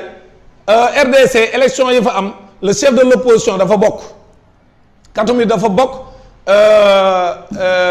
yeneen leader de l'opposition itam bokk ñu dem élection naam score ba mu fa def moom vraiment score bu doy waar la ay 73% loolu man jàpp naa ne ces scores soviétiques là vraiment loolu ça pose problème alors pour un président boo xam si très impopulaire loolu doy na waar mais l'essentiel mooy bàyyi nañ au moins opposition bi ñu bokk mais fii Sénégal li fi am sous Macky Sall musta am élection bu mu jublu kim yaakaar ne mën na koo yàqal mu fexe ba du bokk kon nag yéen conseil constitutionnel c'est à vous de jouer le rôle d'équilibre entre ñi nga xam ñoom ñoo séq géewu politique bi jël leen seen responsabilité ngeen bàyyi Ousmane Sonko ba bokk ci élection yi parce que loolu la ñëpp di xaar surtout que ñaari parce que bu fekkee ne da ngeen a wax ni contrôle pièce ngeen di xool ku amul pièce bi nga xam moom lañ war a joxe dañ lay éliminer loolu bu ngeen ko defee mooy da ngeen a bëgg a éliminer Ousmane Sonko mooy lan mooy pièce bi fekkee ne da ngeen a jàpp ne pièce bi mooy même pièce bi que les autres mais loolu bu ngeen ko defee dañ lay éliminer Ousmane Sonko ci jaay doole mais Ousmane Sonko mais jaay doole bi du yéen a ko def administration bu Sénégal moo ko def di défier justice bi nga xam ne yéen ak ñoom yéen a bokk parce que juge ba décidé ca Ziguinchor tribunal d'instance ba Ziguinchor ka fa décidé ab juge la comme yéen tribunal d'instance bu Dakar ka fa décidé juge la comme yéen ñaari juge yooyu yëpp àtte mbir mi ne Ousmane Sonko nañ ko dugalaat ci biir fichier électoral bi kon su ko administration bi deful ni day défier justice bi yéen da ngeen a bokk ci ñi niy défier kon yéen conseil constitutionnel su ngeen àndee ci loolu administration bi def muy daaf ak direction générale des élections ak ñi nga xam ne ñoom ñooy waa Sénat bi nga xam ñoom dañoo waroon a substituer wu maanaam comme ñoom Sénat bi jiitu woon mooy bi Macky Sall njëkk daaneel ñoom dañ ne woon nañ jox Ousmane Sonko ay fiches am ñoom te joxuñu ko kon ñoom ñii remplacer Sénat boobu dañoo waroon defar ay fiches jox ko Ousmane Sonko loolu la ñu waroon def mais ñu bañ di jaay doole kon ñoom it toog di seetaan Sénat bu bees bi mel ni seen yoon nekku ci alors que Sénat bi ñu fi wutu nee woon na Ousmane Sonko dañ ko war a jox ay fiches am te loi bi permettre Sénat su fekkee am na candidat boobu dañ ko war a jox këyitam bu mu mën a doon ci élection bi te joxuñu ko loi bi da koo permettre moom mu substituer wu à l'administration pour defar ay fiches wala ay documents yoo xam ne moom lañ ko war a jox te loolu Sénat bii nga xam ne mooy Sénat bi Macky Sall teg ginnaaw bi mu defee décret boobu am si ñëpp a ngi koy ŋàññ mais naam ñu ngi ko doon ŋàññ actuellement ñu ngi ci phase de désistement parce que ña ko defoon jàpp nañ ni li gën mooy nañ ci dellu ginnaaw ci loolu nga xam ñoom lañ doon sàkku pour que ñu neenal décret boobu nga moom la Macky Sall jël daaneel Sénat bee ba noppi andi ñoo xam da leen a fal te d'abord nam daaneele Sénat bi fi nekkoon jaarul yoon parce que dafa am noo ko war a soppee mais mënoo ñëw tëb rek sopp ñëpp naam seen mandat jeexoon na bu yàgg mais bu bees bi tamit dafa am ay militants APR yoo xam ne da leen caa dugal te ku far mënoo bokk ci ñuy àtte te Sénat mooy àtte Sénat mooy saytu élection yi pour mu jaar yoon kon décret boobu naam nit ñi xam nañ ne jaarul yoon am na ñoo xam ne ñoo demandé woon pour ñu annuler ko ca Cour suprême léegi nag man mii bokk naa ci leader yi nga xam si signé woon nañ ko pour demander ñu neenal décret bu Macky Sall boobu mais ñun ñëpp signé waat nañ pour wax ne léegi nañu désister parce que jàpp nañ ni benn prox ndoll mënta am bu dul dem ci élection yi bëgg bëri bañ bëri parce que loolu lañ jàpp ne moo gën fi mu toll nii sénégalais yi doyal nañ ci di xaarati lépp lu mën a am ñun leen jàpp mooy le 25 février 2024 sénégalais yi dañoo war a solo ba rafet dem ci bureau de vote yi dem taxaw massivement jële fi système bii fi nekk kon nag élection lañ bëgg a dem léegi nag lii nga xam ne moo am ci mbir mi mooy administration bi ñoo jaay doole mooy daaf nanguwul wàccoo ak le juge bu Ziguinchor bi de Sabassi Faye ak le juge Thion bu tribunal de grande instance bu Dakar ñoom ñaar ñëpp wax ne nañ dugalaat Ousmane Sonko ci fichier électoral bi ça veut dire quoi que kon la conséquence de droit mooy nan ko jox ay fiche de parrainage am bu ko defee boobu pièce bu ko amul conseil constitutionnel yéen am ngeen décision de justice bi nga xam si moom la avocat Ousmane Sonko wala mandataire Ousmane Sonko déposé na ko ci dossier am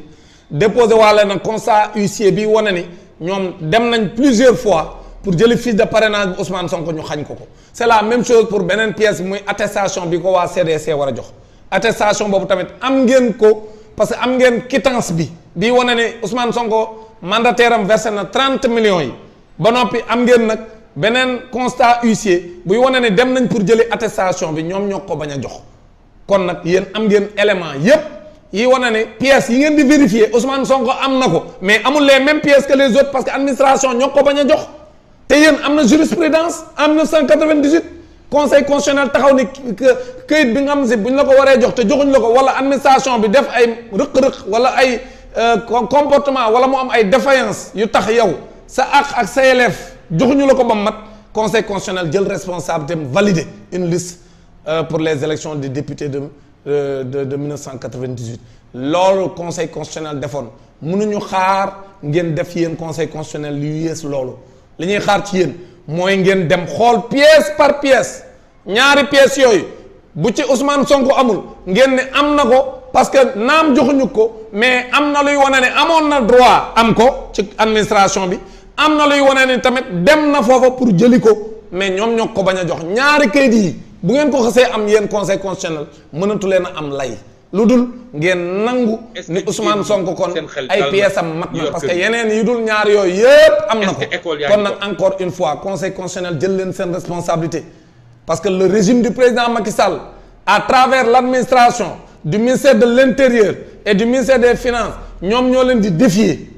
comme dañ leen di défier nag yéen da ngeen a war a taxaw jël seen responsabilité pour rééquilibrer les pouvoirs parce que c'est ça le rôle de la justice comme ça existe dans tous les pays de grande démocratie comme les États-Unis le checks and balance system c'est-à-dire que il faut que ñu am une justice forte boo xam ne bu justice bi taxawee bu exécutif bëggee jaay doole muy président de la République ak gouvernement bu ñu bëggee jaay doole moom mooy taxaw ni leen du ngeen fi jaayee doole bu parlement bi tamit taxawee muy assemblée nationale yeneen ñi ku ci bëgg a jaay doole mu taxaw la doo fi jaayee doole loolu lañ soxla mais malheureusement aujourd'hui su fekkente ne am na benn décision bu nar a jógee foofu ci conseil constitutionnel bu dee nar na am lu jëm ci bàyyi Macky Sall ak administration bi ñu jaay doole doomu jàmbur bañ ko jox ay fiche de parrainage am bañ ko jox attestation bu CDC tout simplement parce que dañ ne neexu leen parce que bu ñu ko joxee bu demee day nekk candidat mais alors que yéen am ngeen ay preuves yuy wane ne am na ci droit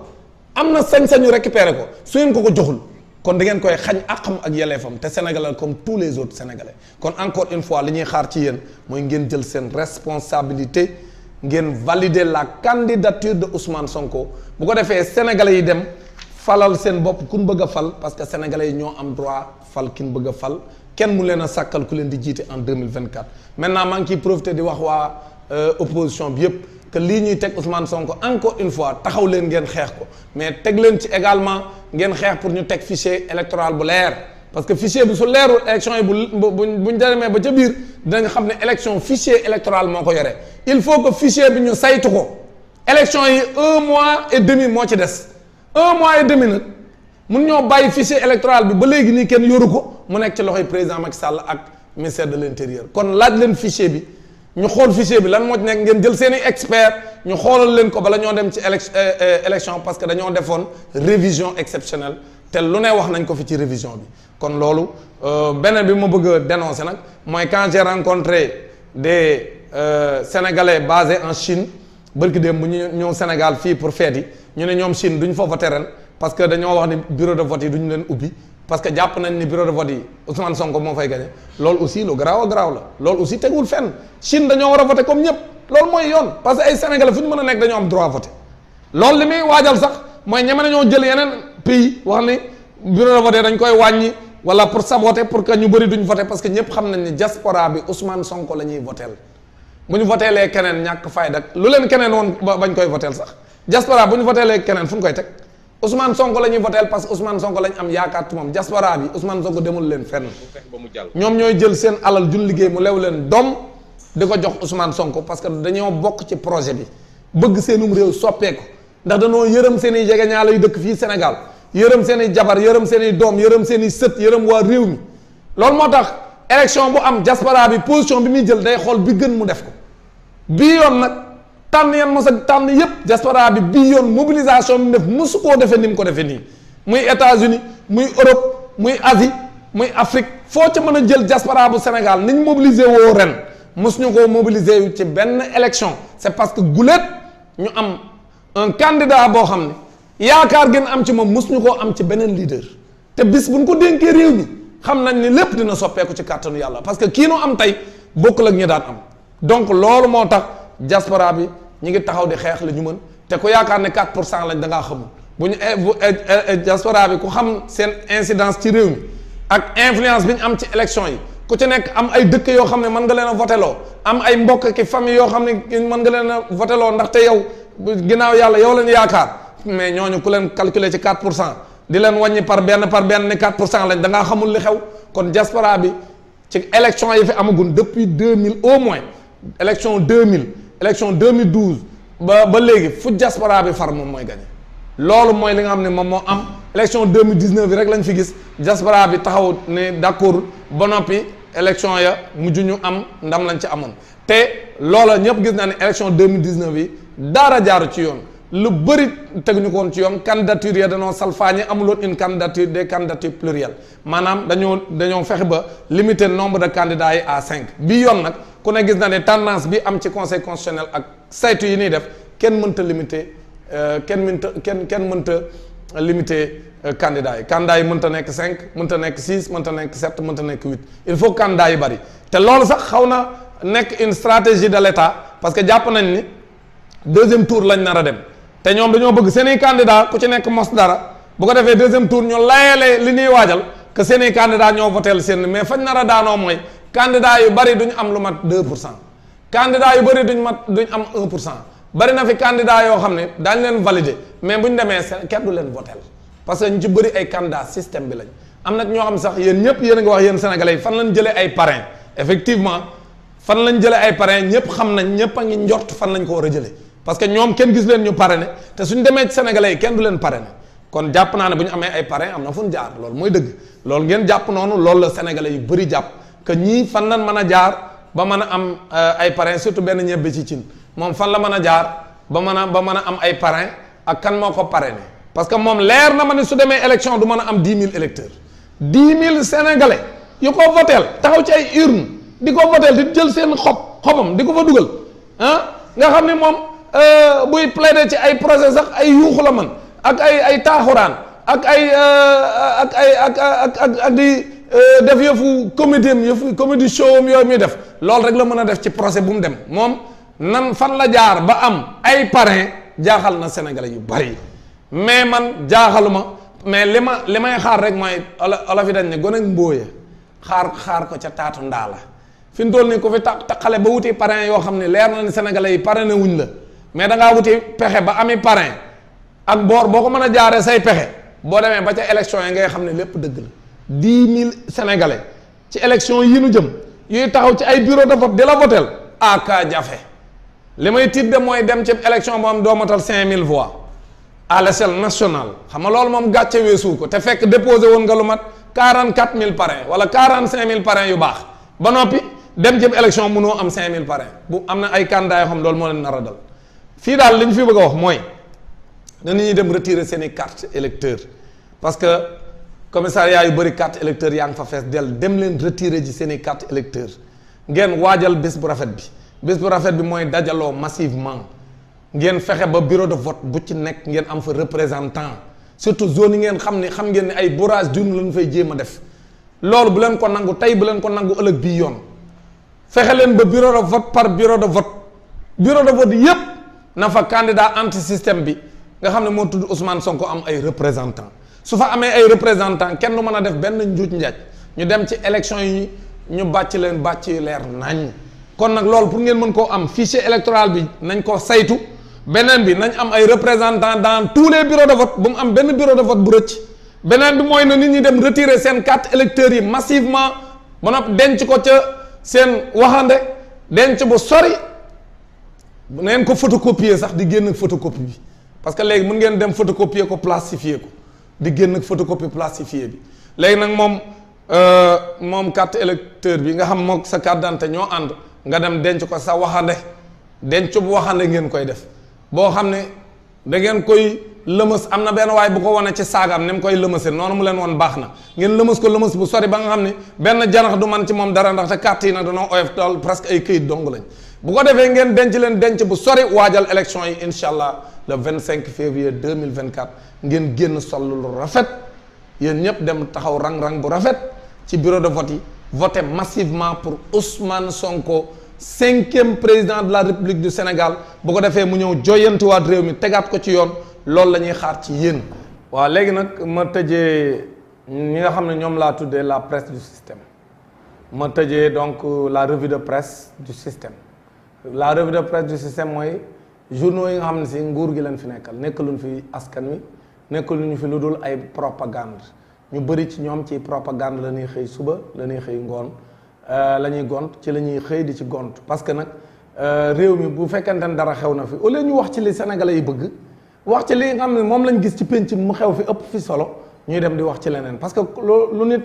ñàkk seetlu xam na ne le 31 décembre li gën a fës mooy investir Ousmane Sonko li ñuy tudde ñoom naan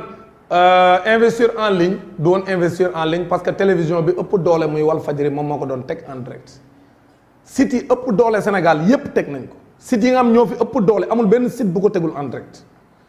waaw kon nag parce que bu ñu demee ba ay site doon am ay 7000 direct ay 6000 5000 3000 4000 sites yu bari boole ceeg Walfadjri nga xam mi ngi woon presque 13000 direct waaw léegi loolu nan lañ ko mën a tuddee investir en ligne kooku kay investir gënu koo rëy parce que bébé Amadou bi muy def investiture am mais amul woon sax 2000 vues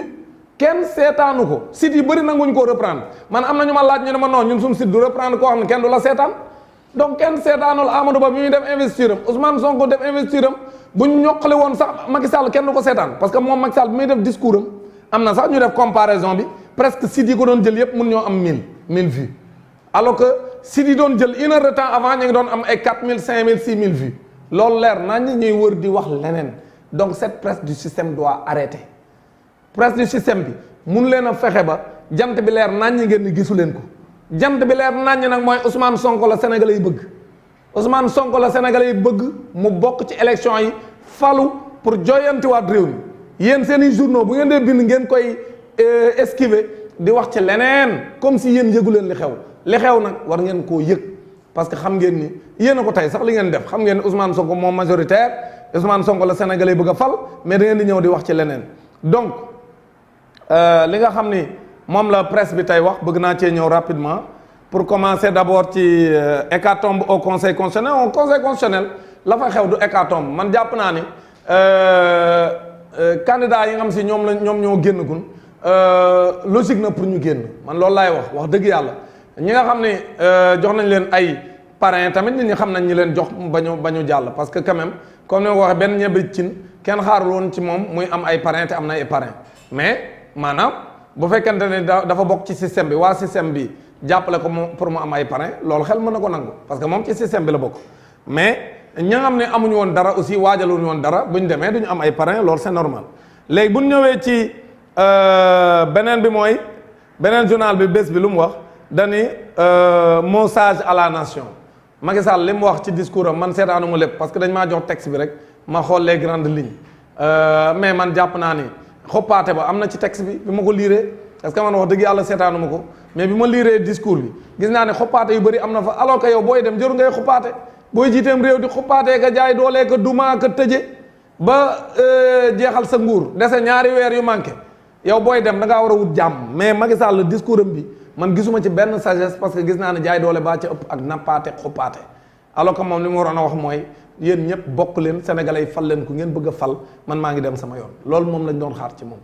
alors que ci biir discours bi da ngay sentir ne ba léegi bloqué yenn candidats yi pour jàppale ay candidats am ci logique boobu la nekk te loolu musiba la nar a jur Sénégal keneen gi nag mooy Karim ñu ne Karim lance sa campagne d'abord Karim Wade ñi ko defal communication boobu defe naa ne aayuñu quoi wax dëgg yàlla parce que lu nit ñàkk xam-xam xam ne un système d'intelligence artificielle lañ utiliser on n'avait pas des images réelles amuñu vraiment un Karim Wade dans un environnement réel alors que loolu moo gënoon ci ñoom parce que image boobu sax moo gën a baax pour Karim parce que Karim loo ko mën a waxal il présente bien donc mais ñu dem defal koy image irréelle yoo xam ni moom Karim Wade ñu ngi koy présenter vraiment mu mel ni lu artificiel donc loolu man jàpp naa ne képp ku leen digal loolu daanu na donc dañ ko waroon bàyyi mu wax ci dans un environnement bu réel boo xam si kenn du ko defal vraiment des benn système donc artificiel boo xam ci lay waxee donc loolu boo xoolee sax ca fin ba nga xam ni mu waxee déwénati nga xam ne mënu ko wax correctement te jàpp naa ne Karim Wade quand même léegi mën naa wax déwénati parce que léegi nag wax dëgg yàlla fii ñaaka moom la doon wax en 2000 avant bi muy nekk ci ay élection wu locales yi nga xam dañ ko faa wulli woon point E mais fii ñàkka moom la doon wax booba leerul woon carrément wax ji mais léegi jàpp naa ne déwénati quand même mën na koo wax mais boo dégloo vidéo bi da ngay gis ne déwénati bi sax ñëwul parce que système biñ ko jaare moo tax mënu ko def mais d'abord loolu lépp c'est les remarques de forme li am solo mooy Karim Wade moom fu mu ñu demal ba tax ñu bëgg ñoo imposer ay Karim Wade day ñëw du ñëw Karim Wade man li may ñaan mooy mu ñëw bokk ci élection yi mu fay amende bi nga xam ne moom la war a fay Sénégal bu ko fayee ba pare mu bokk amul benn problème daa war a bokk Karim Wade nañ ko bàyyi mu ñëw mu bokk te bu ko kenn jàpp bu ñëwee nan ko bàyyi mu bokk parce que man des fois dañuy jox nit gi ab dayo boo xam ne àggu fa amu ko Karim Wade bu ñëwee bokk lan lay changer dans la donne dara du changer kon Karim Wade ñëw bokk loolu mooy yoon nag Karim Wade ñëw bokk bu ñëwee li muy def rek mooy fay xaalis bi nga xam si moom la war a fay Sénégal su ko fayee ba pare mu bokk parce que loolu jàpp naa ne moo gën amul fii kuñ fi war a tere mu bokk kon Karim Wade war naa mën a bokk na ñëw bokk parce que man importance bi ñu koy jox laa gisul ba tax ñu war fee bëgg koo def événement te man li ma jàpp mooy ba fa muy mujj dañuy wax nii rek mais wax ju fiy jaar jàll la léegi nag ñu ni discours détonnant kan ma wax loolu enquête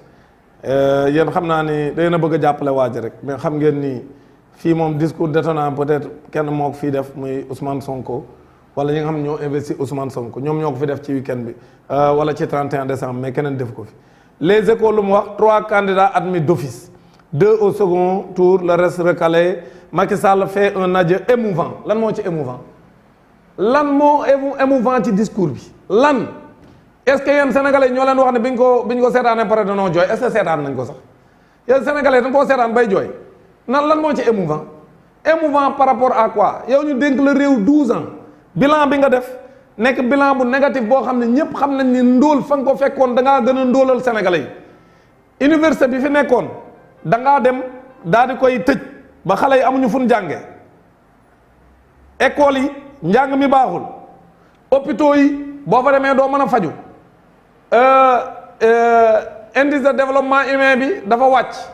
Sénégal liberté yi dafa wàcc démocratie bi nërmeelu na donc le bilan matériel même fekkente ne am na luñ mën a teg bët ni def na ko fi coût ya c'est énorme parce que boo demee ba leb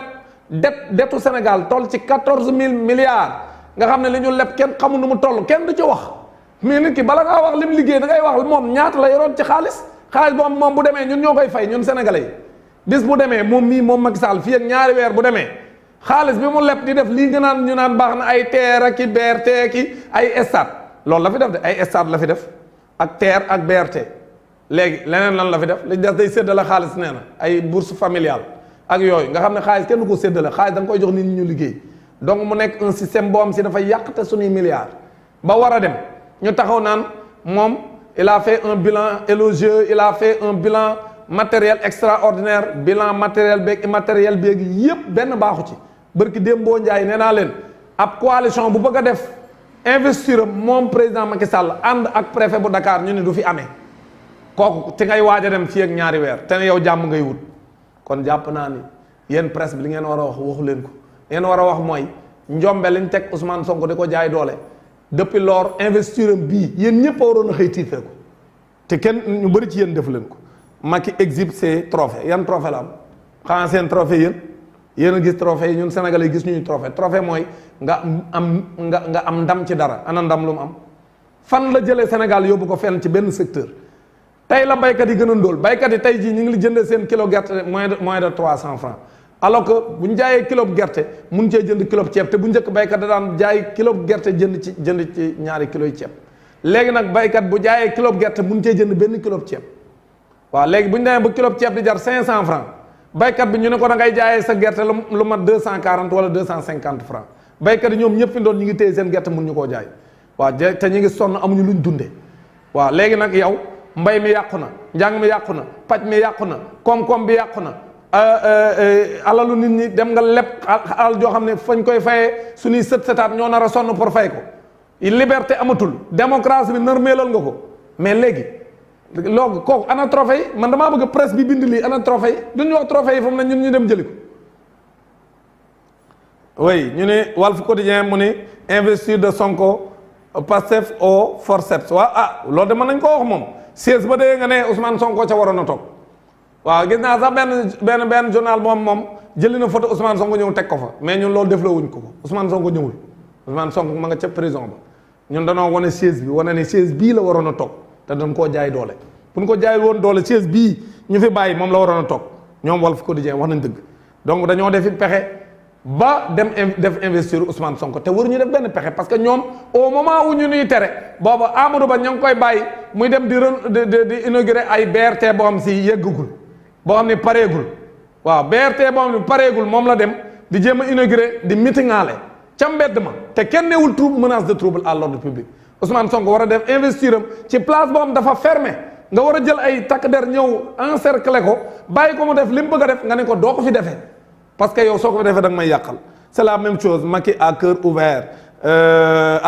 par rapport à quoi lan la fi wax lu am njëriñ source A 11 ans sans caution Macky Sall daal mi ngi dem ngeen waroon a wax ni di bàyyi sénégalais yi ci ndóol di bàyyi sénégalais yi ci jafe-jafe di bàyyi sénégalais yi ci jaay doole gum leen jaay doole waaw Macky Sall di adieu au sénégalais waaw adieu bi moom dëgg la wax na ko moom nee na day dem te mënta bañ a dem léegi nag ñii tamit ñi ngi wax ci Karim Wade ñu ne message de Karim Wade aux Sénégalais dama ne Karim Wade lan la wax sénégalais yi lu exceptionnel lan moom Karim Wade il faut ñu wax ma lan mooy message bi loo xam sénégalais yi mën nañ cee am yaakaar Karim mii daal nañ ko bàyyi mu ñëw nekk candidat man daal loolu laay ñaan léegi ñu ñëw ci 15 ci tribune nee na rejet yi ak validation yi effectivement conseil constitutionnel loolu dëgg la Karim Wade prend date kañ la Karim Wade ñëw Karim Wade doo ko mës a gis fii Sénégal bilan et legs d'un homme d'action kan mooy un homme d'action Macky Sall mooy le soleil tappale ngeen ba waajee ngi waaj a dem mënoon ngeen a sax soppeeku tuuti bala moo dem